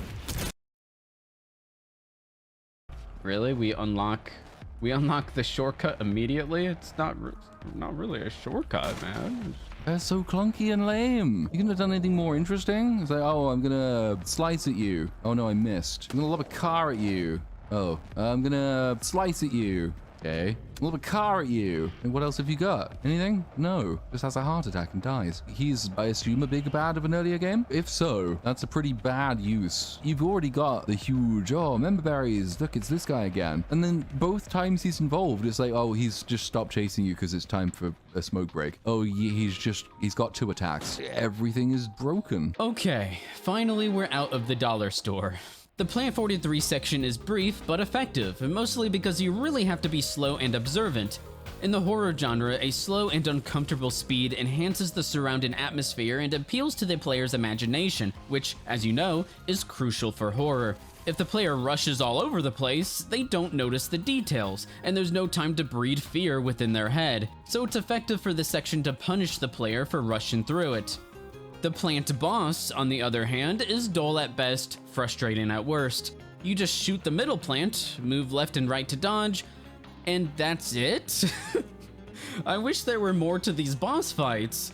Dodging back and forth isn't smooth sailing either. A boss mechanic like this doesn't feel very good to the player because Leon takes a couple seconds to turn around. He's incredibly slow and clunky to control in general, a far step back from RE4 Remake's movement, where he was already quite sluggish. Leon's movement abilities should be taken into consideration to prevent scenarios in which the player feels as though their character is unresponsive. In other words, this boss is bad even at a conceptual level. It's pure incompetence that no one on the team, especially the director, thought about how they should clearly never place Leon in scenarios where he has to 180 whip back and forth because it feels so sluggish and unresponsive. Or maybe just fix the movement. But one thing I realized, and I'll show footage of this, is Leon, I think both characters do it, but especially Leon, when you're doing the WASD movement and you're playing mouse and keyboard, so you're usually holding W to go forward and then you'll do A or D to go left or right. If you do left to right too quickly, or even if it's not that fast and he'll just do it at random, he does this like skating sidestep move, I think, to like mix up the animation or make it feel more realistic. But unlike say like Red Dead 2, I'm getting super off track here, but they kind of made it that you're not just like diagonally sprinting, but that he's actually kind of like going left to right, almost like linebacker style, and it looks really good. In Requiem, it doesn't really look good, and it kind of just annoys me. And I was looking to see if any other people felt the same way, and I actually found a thing on the Nexus mods of someone requesting someone to mod that out, because sure enough, I went back to Resident Evil 4 Remake. Leon doesn't do that. If you're moving diagonally or turning really quickly, he just naturally turns that way, and I was like, oh, I am not crazy, and it doesn't feel quite as tight as Resident Evil 4 Remake. It also doesn't help that Leon, while in third person, zooms into first person when aiming his weapons, so it's difficult to see more than what the limited FOV allows. Oh my god, having scopes actually fucking sucks. It limits my view too much.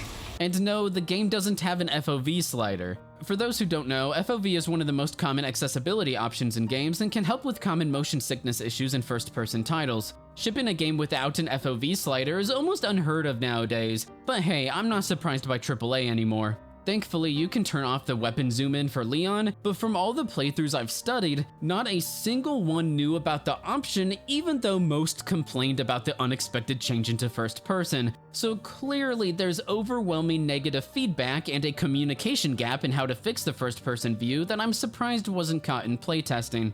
Only Germa managed to figure it out, but only because his chat told him about the option.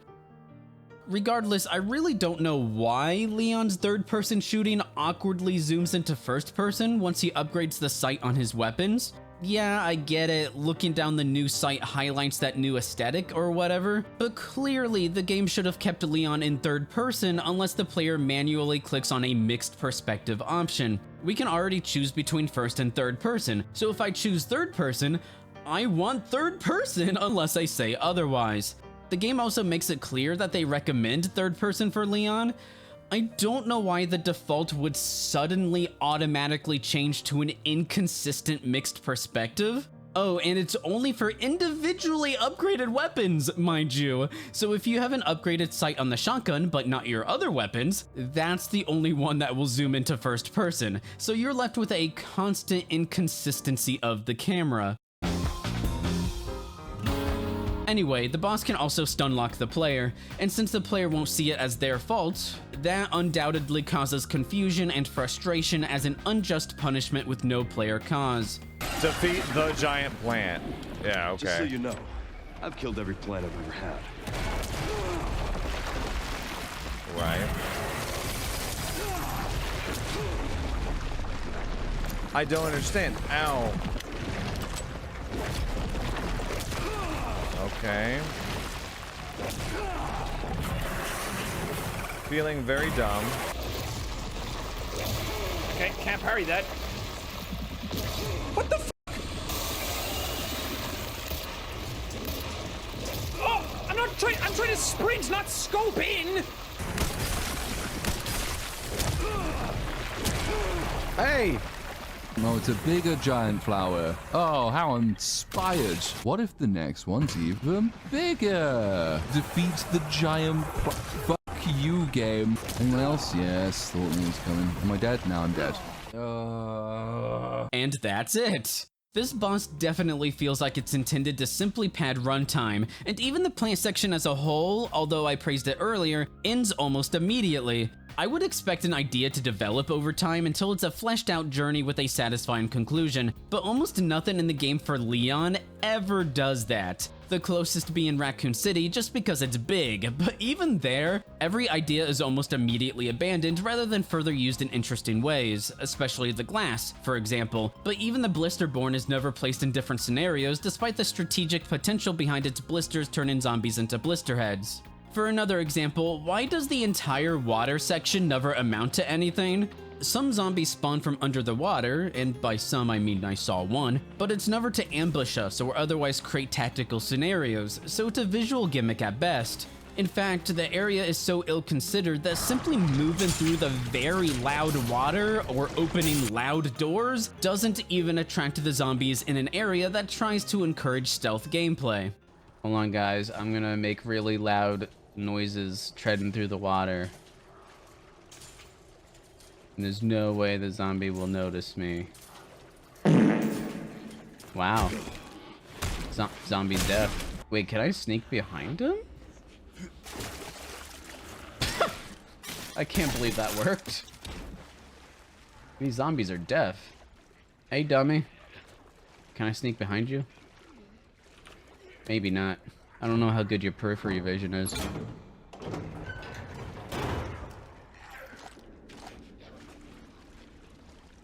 Apparently that didn't make any noise to attract you. Maybe zombies are just deaf. Maybe that's a rule that I'm not understanding. Compare this flooded section to RE4 Remake's version. It's such a simple idea, place threats underwater, but it's more than Requiem ever even attempts. Have you seen some of the... Oh, oh, oh, oh. Oh no! The shallow, abandoned water theme is tossed aside as set dressing to such an extent that, again, the zombies don't react to the water at all. How did this make it past ideation? I'm off topic at this point. Overall, very few ideas are ever fleshed out in Requiem, even considering the first half of the game discussed in the previous video, especially the main threat called Marie. Let's move on past Plant 43. At the end lies the final area of the game, the ARK Lab. I'm sure some of you are looking forward to a more positive outlook on the ARK Lab after the game spiraled out of control, especially after the orphanage section. Yeah, sorry. I wish the game had something worthwhile left. Requiem turns into a piss-poor cover shooter. If an enemy spots you at all, they hit you without any of the lenience expected from any game in the shooter genre. Oh. Okay, they saw me immediately. Okay. Oh, I'm out! Heal! My vocabulary is limited and my IQ is low. What? Okay, dude, what? There was no one there before, and then he instant killed me. What? Oh my god. It's a totally different game. Dude, where in the... Okay. These guys get some cheap shots on you, dude. As soon as you peek, you're almost always taking damage, even if you try to be careful. Ow. So like everything's really slow. All the reactions are slow. Like peeking out from behind cover, slow. Takes an age just to fucking aim the gun. And it's annoying because then it makes you think that when you get shot, it's like, well, that wasn't me failing at strategy. That was just Leon being crap. There's a guy.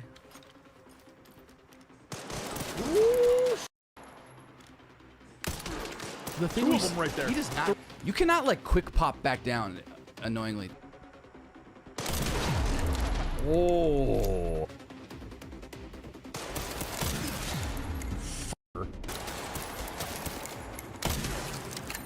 These guys are out here playing CSGO and shit. And I'm here with slow aim. I think the game might want you to bait their shots, though you'll likely take damage regardless because Leon's animations are slow. He wasn't designed for a tactical cover shooter. What? I wanted Leon to hide again, but he just stood there. Even when I try to bait their shots, man, they are fast and accurate. I mean, gosh, trying to bait their shots out, I just get hit instantly, man. Maybe the game wants you to shoot while hidden in the smoke, but this is the only time in the game where we have to hide in smoke, or even bait out attacks for that matter. In fact, not a single playthrough I've seen demonstrates explicit baiting behavior or shoots from smoke. Many of them use the smoke as cover for movement, but regrettably the tactical considerations end there. Breaking down this short segment for what it is, the core gameplay itself changes from high-octane pure action with a horror visual theme into a low-octane tactical cover shooter with a sci-fi theme and significantly different skill and knowledge requirements for completing without stumbling through it. It's basically a new combat system. Without extreme friction, players are unable to intuitively learn and make sense of a new combat framework and significantly different tactical options that do not fit into their existing mental model and possibility space, which have been developed and reinforced throughout the game thus far. Any variety it could contribute loses its value. It's jarring and vague until you take a ton of damage bashing your head against it, which is one of the least fun and engaging methods of learning to implement into a game. As terrible as that sounds, it gets worse. If you decide to play it smart and trigger the smoke to sneak through, it sometimes doesn't work. What does this do? Hey man, the whole point of that is that that's what door I am. That's like the point. Smoke bomb does nothing. It's worth a try. Doesn't last that long. Yeah, they have no idea where you are. Even like silly antics aside, this is incredibly difficult. Kind of bad. Wait, did they see me? Wait, why are they seeing me this time? Yeah, I think they saw you. Why is it inconsistent? What is going on? Now I'm just screwed. There's 5 people shooting at me. How did they think this was fun? Even through the floor, they will unexpectedly hit you because we're supposed to magically know newly introduced elite soldiers can shoot from below you along the only available path to the arena. Okay, they saw me immediately. Okay. Oh my god, bro. Alright. Where are you? Holy sh. Whoa. Okay, they're shooting me through the floor. So this was maybe this was a horrible idea. Bro, that really hurt.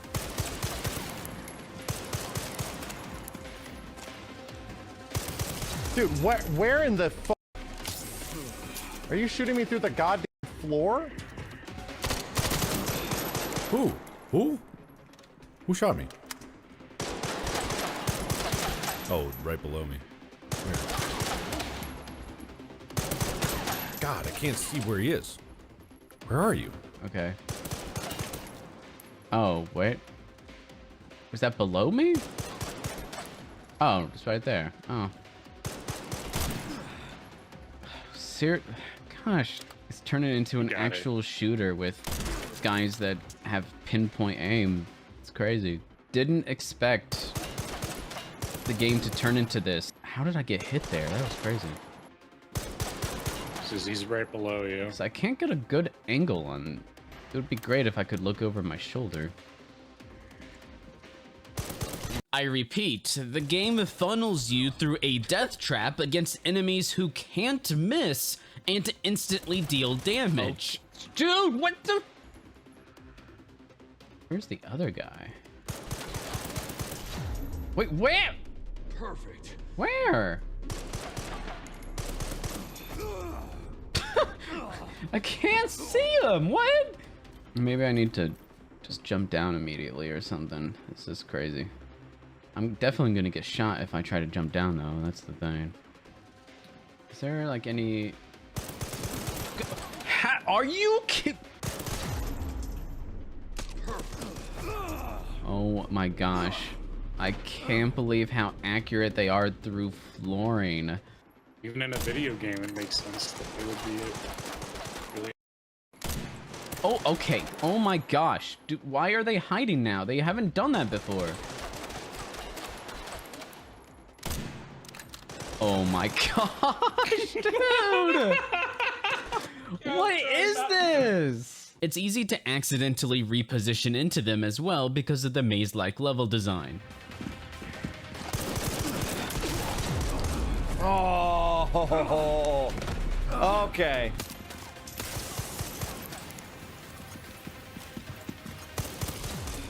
Oh my god, dude. Suddenly 3 dudes? My ADS speed is so slow, it's insane, dude. I still have not found a viable, functional method of aiming in this game. I still have not found one. Almost nothing in this section works for the game's benefit, from the awful inconsistent enemy behavior, taking damage during slow animations, and pinpoint instantaneous accuracy breaking basic shooter design 101, to the funneling death trap and maze-like level design that really comes across as splattering assets out because they knew this was a one-and-done room. I would enjoy covering game design for shooters in more detail, but I'll leave that for future case studies. I don't want to bonk this video down with a 30-minute detour for a section that shouldn't exist in the first place, and I hope the problems present are quite clear at this point. But before moving on, there are a couple more major issues. You can't even swap your shoulder view. You can't swap your shoulder view. What? What is this? Who made this game? This game is missing basic third-person shooter features. And the single enemy with the riot shield proves to be a pain, but not really in a tactical way. Obviously, we should be able to use the smoke to lose him and sneak up on him at the very least, but I guess Capcom didn't even bother to implement the most bare bones of interactions between the smoke and the enemies. How can you see me? There's smoke, damn it.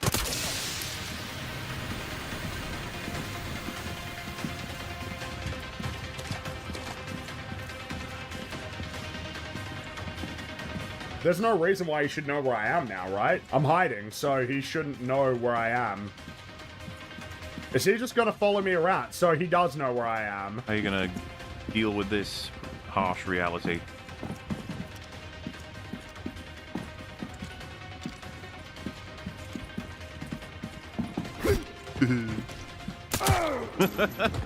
Right after the cover shooter Whiplash, the Hunk mini-boss tests our melee and parry skills. And I say test very loosely. Notice how much this boss consists of cutscenes. For most of this fight, the player is locked into animations they have no control over.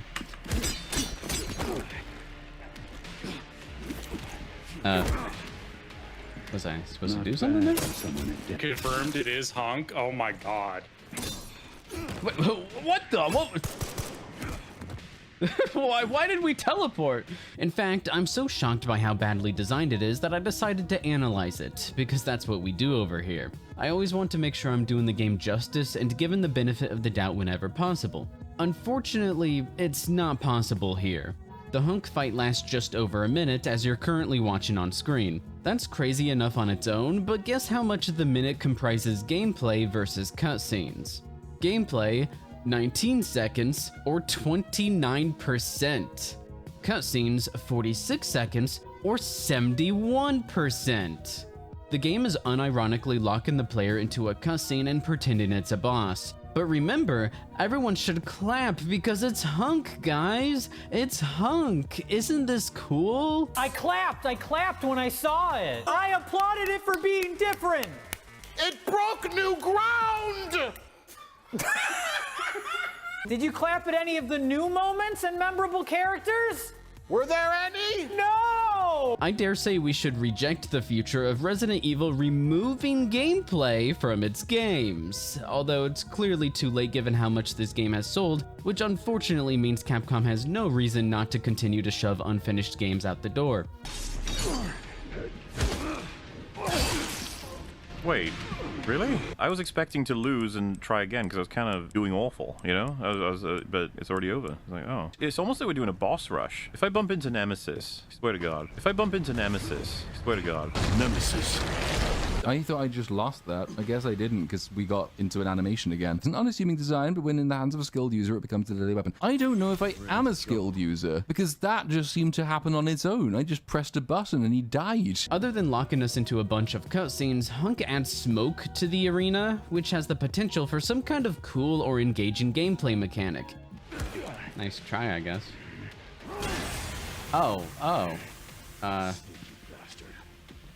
Yeah, you're so sneaky, dude. You're right in front of me. But it's just nothing. I can still see you. It's nothing. Look at how silly this is. He's like a kid playing as a ninja. Crouching in plain sight and pretending no one can see him. I'm not exaggerating. That's exactly what he's doing. It's so funny. Dude, I can see you. What? I did.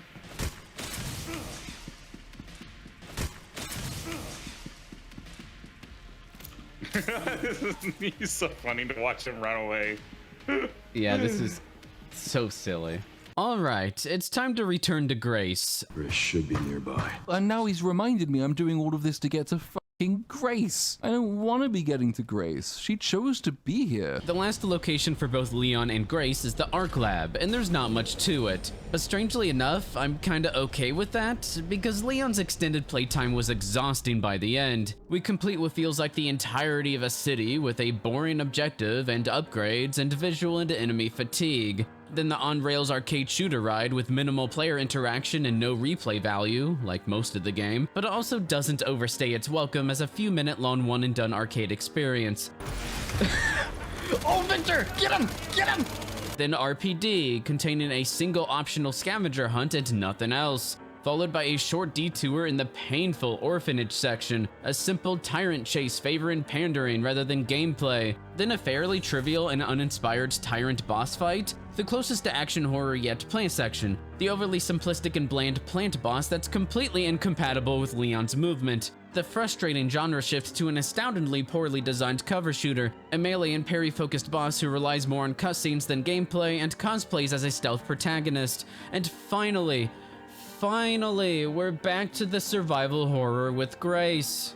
Everything I just described is almost 50% of the game. Half of the game is an unfocused disaster that blurs together into a forgettable mess, and I just want it to end. So, Grace. Unfortunately, at this point, the rest of the game never recovers. Grace, this is where we are. Oh, I thought we were somewhere else. First of all, it'd be nice if Grace had a coherent character arc. She went along with the villains for no justifiable reason, and now she's helping Leon for no reason other than it's convenient, I suppose. It would have been nice if Grace had any character growth that led to these decisions rather than Leon acting as the arbitrary catalyst. And yes, he's the arbitrary catalyst, especially when Grace continues to not realize she has been siding with the ones responsible for the fates of the only two people she cares about. Again, she has no coherent character arc. So it really was all my fault.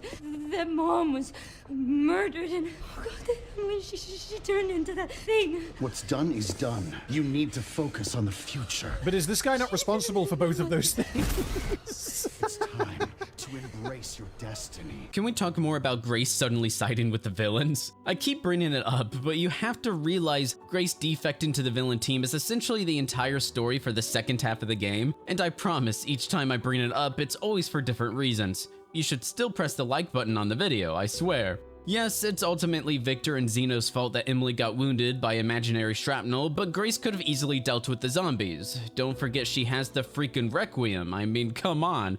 Grace also could have just safely left Emily in her cell until Grace could escape and come back with help after a single day of being a willing participant in the villain's monologue, conveniently passing out from the intense emotional distress, and Xeno being all like, yeah girl, you'll totally unlock this mind control virus for me. It's okay. Soon left it wide open for us. Again, the story is very silly.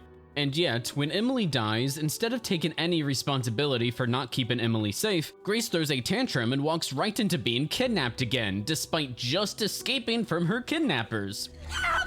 Which is quite frustrating in and of itself. Let's think about it for a second. We were trying to escape our kidnappers and keep Emily safe, but Emily dies, and then Grace willingly becomes kidnapped again. As the player, what have we been doing? Should we have just walked into the empty cell next to Emily and lock ourselves in there? Anyway, Grace knows Emily died, and yet Grace wants Leon to not kill the creature. And even if Emily is still inside there somewhere, letting it live would be to let whatever remnants of Emily are left to suffer, which, by the way, is exactly what Grace has been exposed to throughout the entire game. Zombies that terrifyingly retain some amount of awareness despite all loss of control. So clearly, Grace should be well acquainted with the idea of putting the victims out of their misery, because again, that's what she's been doing for the entire game. And yet, Grace is absolutely willing to let the monster suffer and allow the monster to kill both her and Leon. It's completely irrational no matter how you look at it. If you want to say she's so stricken by grief that she's willing to sacrifice her life and Leon's life, then you also have to justify how Grace and Emily became so close within the span of 10 minutes of talking to each other. There's a very little relationship between the two, let alone enough screen time for the player to even care. Yes, Grace feels like she let Emily down as her newfound guardian, but not to the extreme extent of forgetting Emily is unrecoverable and sacrificing 2 lives for the promised return of nothing.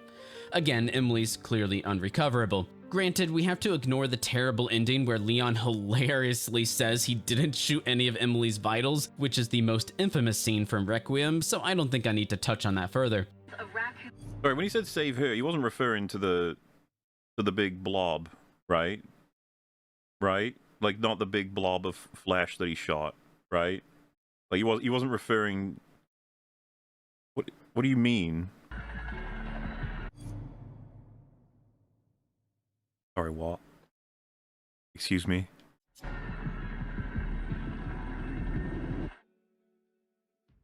Excuse me? What do you mean? She turned into a goober glumbus. What are you talking about? Oh, we gotta go save her. We gotta... She's a butterfly. And then Grace willingly walks right into being kidnapped again. These were the people who were responsible for both Emily's and Alyssa's fates. You know, Grace's mother, the entire inciting incident of the game. Found you.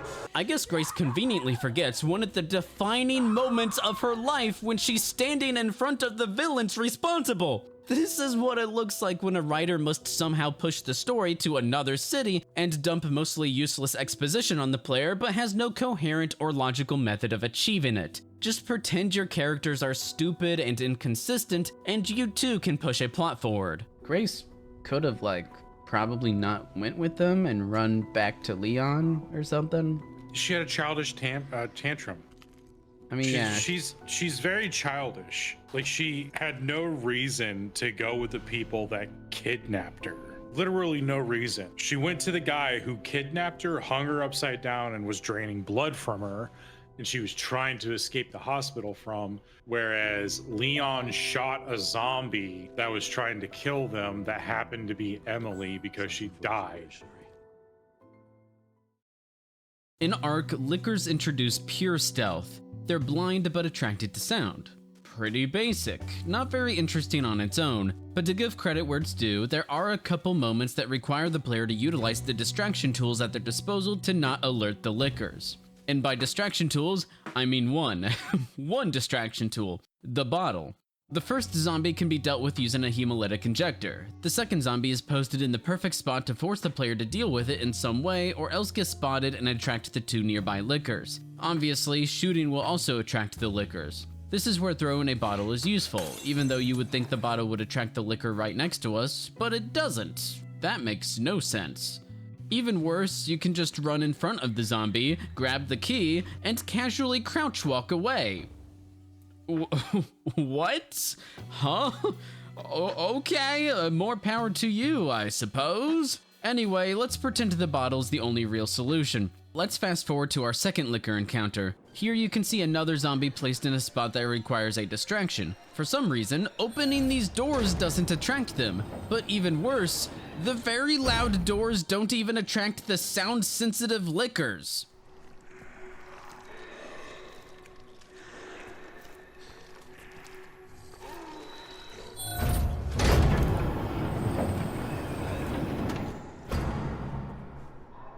Why? I don't know, man. This game is a terrible mess. Just like how apparently smashing acid bottles next to lickers isn't worth reacting to. Lickers will just casually burn alive from the thing that they're weak to. Okay. Whoa. You've been acided, dude. Are you dying? There you go. And oh, did I forget to mention how the blind lickers will sometimes decide that they're no longer blind because they're programmed to follow you regardless of the last position in which you made sound. They don't know where I am. I've stealthed from them. See, I don't like this. I don't like that, like, they're blind, but then, oh, they've spotted me. Music's kicked in, so something's happened. Oh, fuck. You didn't know I was there. Go kill him. Oh. I feel like that was loud enough to probably piss someone off. Oh, so I wasted that one. Well.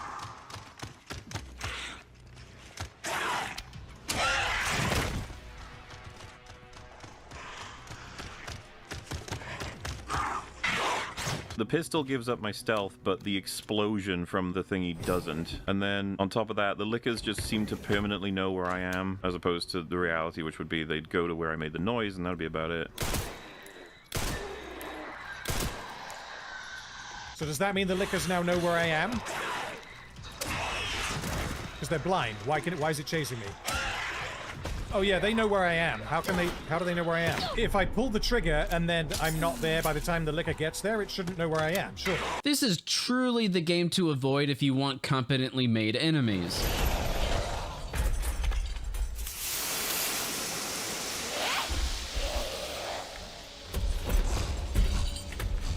Speaking of which, we can throw a bottle here to distract both lickers and the zombie. The liquor looks like it's killing the zombie, and should kill the zombie, obviously, but it doesn't, because Capcom is afraid of player-centric games that reward clever play and instead thinks that basic stealth and one distraction item constitute good gameplay. Then once we sneak past, we run into an impossible situation between a zombie and a licker, so really it's best to skip the whole bare-bones stealth system headache in favor of drawing the attention of the lickers and blasting them with acid. Oh, and did I mention how you're given enough acid bottles to run at every licker and instantly kill them? So what's the point of the ARK pretending it's a stealth area? And did the game abandon survival horror and resource management at this point by giving us plenty of acid bottles? The answer is unfortunately yes. I think if you made it this far in the video, and also my previous video, then it's abundantly clear that the game gave up a long time ago. And that, ladies and gentlemen, is the ARK. Short and not much to it. Do I really have to talk about Leon's trip through the ARK? So while we wait...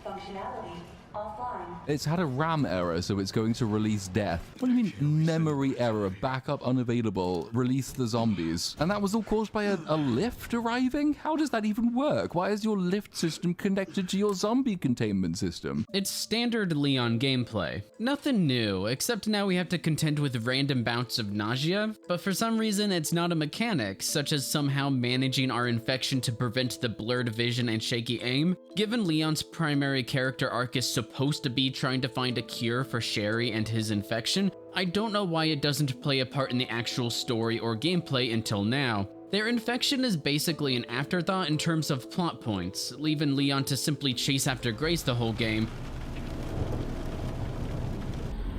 Help us. Grace. What does Victor want with you? Grabbed you for a reason. Yeah. Grace Ashcroft.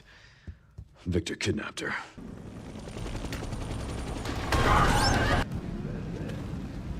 It's our way out. Let's go.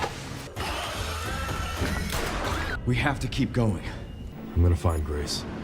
I think I found a clue as to where they might be.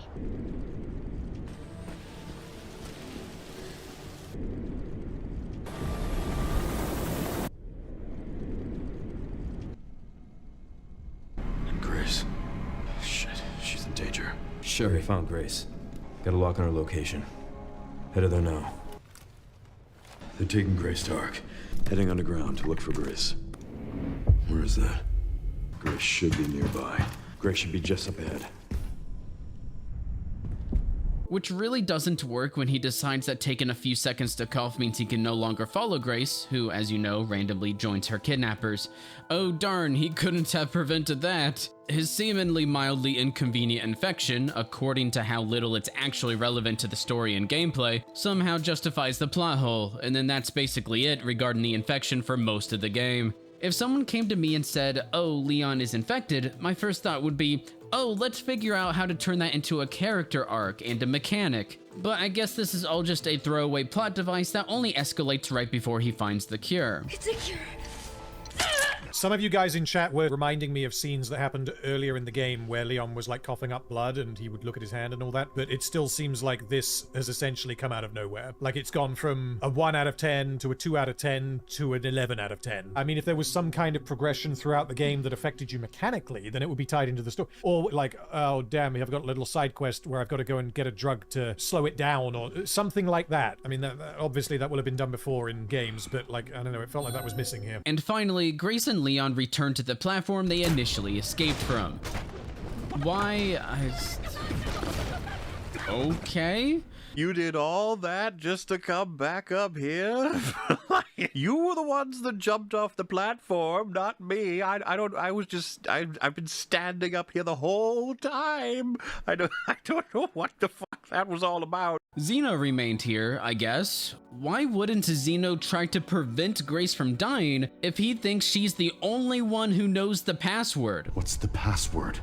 That's a huge plot hole. Why wouldn't he be chasing after us? Does he assume we'll return and be like, oh yes, Mr. Bad Guy, I'd love to give you the password to a mind control virus?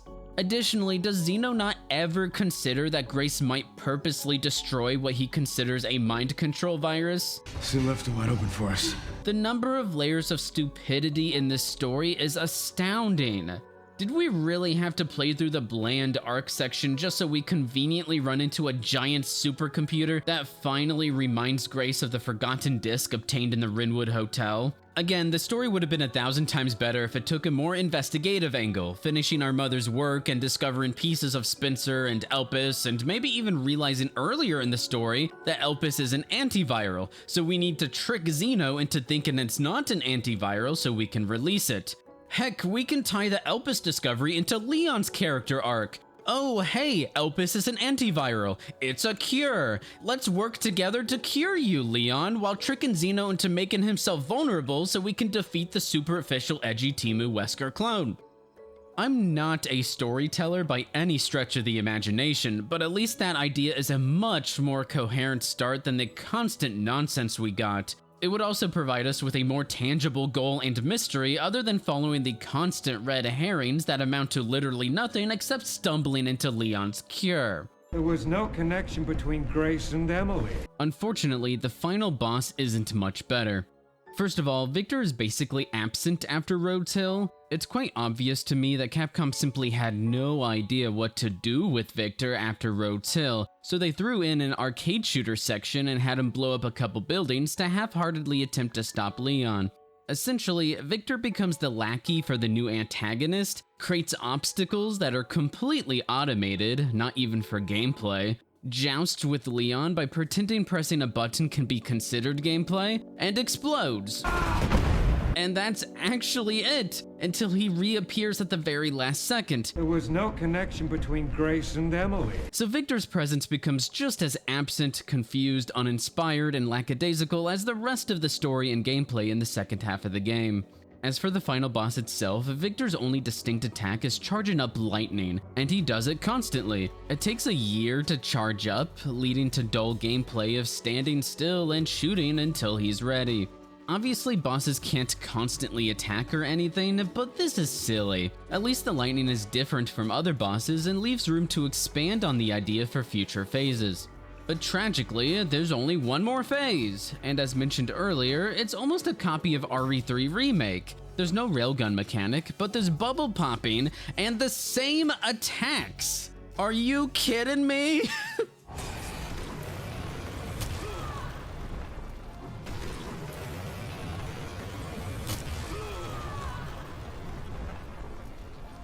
Even worse, it's not like copying and pasting someone else's homework gives you the right answer. We shoot a few bubbles to disable the boss, then shoot the weaker bubbles at the bottom. That's it. That's it. That's the grand final boss. Whoop-de-doo. Even worse again, you don't even shoot through 2 cycles of bubbles before the boss ends prematurely. You shoot through one cycle, then for the next, they all strangely pop at once, and the boss ends. So not only is the very concept unoriginal and dare I say soulless, but they couldn't even bother to execute it in a way that feels like an actual boss, let alone the final boss. Predictably, dodging the attacks is not an improvement over the plant boss either. Ah, damn, I was trying to get out of the way. Oh, ow. Okay. I don't know how to get out of the way for that, I guess. I don't know how to fucking dodge these things. I don't have a dodge. I just have to kind of like run around slowly. You have to rely on parries. Parrying is an okay mechanic in theory, intended to be a risky, limited-use last resort to punish poor positioning and enemy management for specific enemy types. It failed to be that in Requiem, but let's pretend something worked out for Leon for a moment. For bosses, notice how the parry is not a risky, limited-use last resort to punish poor positioning and enemy management. It's instead used as a lazy substitute for designing bosses around Leon's slow, clunky movement.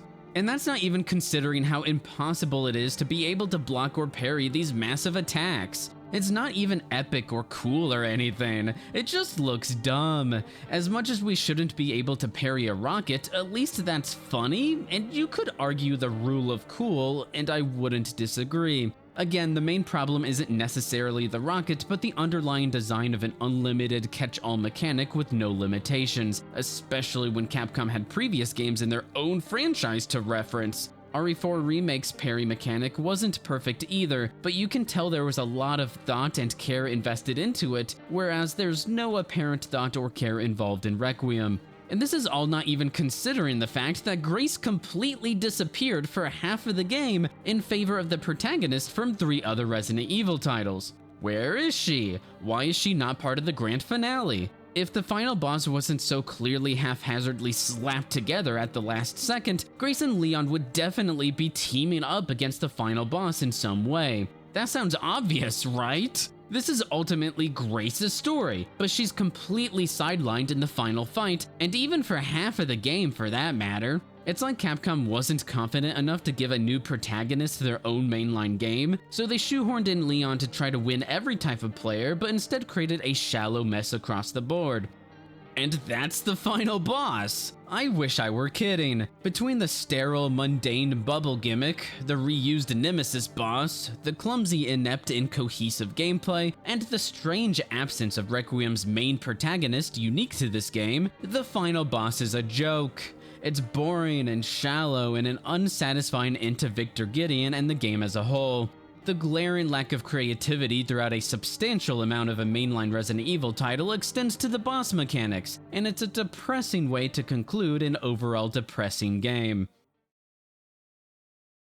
Thank you so much for watching and supporting this case study and design frame. If you made it this far, I'd appreciate if you'd hear me out for my outro spiel. And as a reward, I'll let John talk about fonts for 30 seconds, and a British man summarize his view of the story, because it's funny. If you value this content, it requires hundreds of hours in writing, editing, footage gathering, video editing, research, and player studies to bring more to the table than what's reasonable on a free platform. So any support will keep the channel and what it represents alive and well. I do everything out of sheer passion, but passion doesn't keep valuable, creative, and informative pursuits alive, and it's entirely up to you whether you consider this channel to be valuable or not. Check the description for simple methods of supporting this content. YouTube memberships contain benefits. If you don't care about benefits, monthly donations worth only a cup of coffee through Ko-fi is the next best option. I'm always working on the next video, so support is never wasted. If you cannot directly support, watching these case studies all the way through to the end, and clicking and watching my other case studies to watch through to the end, helps the most for the YouTube algorithm. Pressing the like button and commenting also helps with engagement. If you need something to comment, how about an indie horror game you'd recommend to me? I'll likely stream a bunch of them in the future, and I'm thinking about how I can produce shorter videos that focus on indie horror titles. Also, I stream on this channel and will sometimes spend hours on mini case study documents for big titles such as Silent Hill F and Deltarune. No matter what, I greatly appreciate each one of you. I would never take my viewers for granted. I am very grateful. Feel free to join the Design Frame Discord server if you'd like to be more reliably notified of new uploads and streams. If you're a dev who enjoys this channel and has a vertical slice of your game, such as a demo, that you would like feedback on, I offer consultant services. Thank you all. I hope to see you in my future case studies and streams. Is that... Oh, wow, the font is copperplate on Hornet Rush. Interesting. I don't know if I would have chosen that font. Whenever I see free fonts in a game, I like to call them out. It's kind of funny. Some of my favorites to call out include Brush Script. The reason why that's one of my favorites is because it's horrible and it's everywhere. Delicious Soup. That's Brush Script right there. That's one of the fonts I like to point out. One thing they love to do in Resident Evil, they want to get hardwood floor in every building and then just cover it with expensive rugs. They don't want it carpeted though.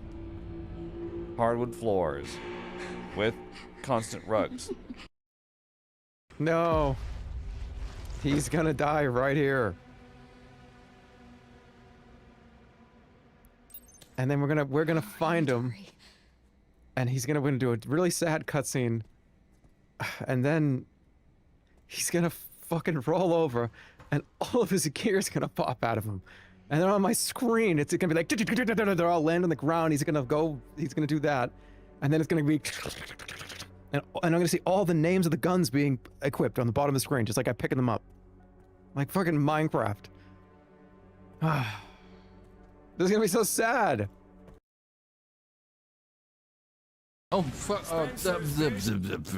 right, okay, hold on, just one fucking second. You have two endings. Why is there only a boss battle in one of them? I know you want this to be the canon ending, but you kinda, like, why? That means anyone who didn't pick up on your slightly obscure wordplay with hope and went, no, I'm gonna destroy it because I think it's a weapon. They got a non-ending. Not an alternative ending, a non-ending that the devs couldn't be bothered to actually do anything for. And then you have to go back. And that's probably why it says, hey, was that disappointing? Do you want to go back and do the other one? And then everybody does. And they're like, oh shit, okay, I guess we'll do that then. Because then we actually get an ending. It doesn't make any fucking sense, but you know, we get an ending. The story makes absolutely no sense. None of this should be happening if Grace had called for help, if the cop had gone in to investigate where she was, if anyone had asked where the cop was, if the FBI had asked where Grace was, if Grace had used her phone to call for backup at any point, we would never have got to this position. But now it turns out that if the government or anyone involved, Congress, the Senate, journalists, private organizations, victims of the people who died in Raccoon City had asked any questions at all or gone exploring Raccoon City, we wouldn't have got to the point at the beginning of the game either. So that's kind of totally fucked. Then once you get going, Leon has some of the same problems. Leon doesn't ask for help because it turns out later there's a whole fucking private army that's backing him up, and he's told them where he's going and they don't turn up until after the game is done. And if they had turned up before, then the game wouldn't have worked. It would have been over. The villains who needed Grace alive because they believed her to be the key, even though she's kind of not because the key is just generic, they sent creatures to kill Grace and yet needed her alive. And then they captured her and then she escaped, and then they had cameras in the facility which they didn't use to capture her again. Same thing happens with Leon. If their lackeys had succeeded in the task they were set, the villains would have lost. And if the villains had used all the tools at their disposal, we would have lost. So that's retardation on both the part of grunts and the part of leadership, and on the part of both protagonists, and on the part of everybody else in the fucking world.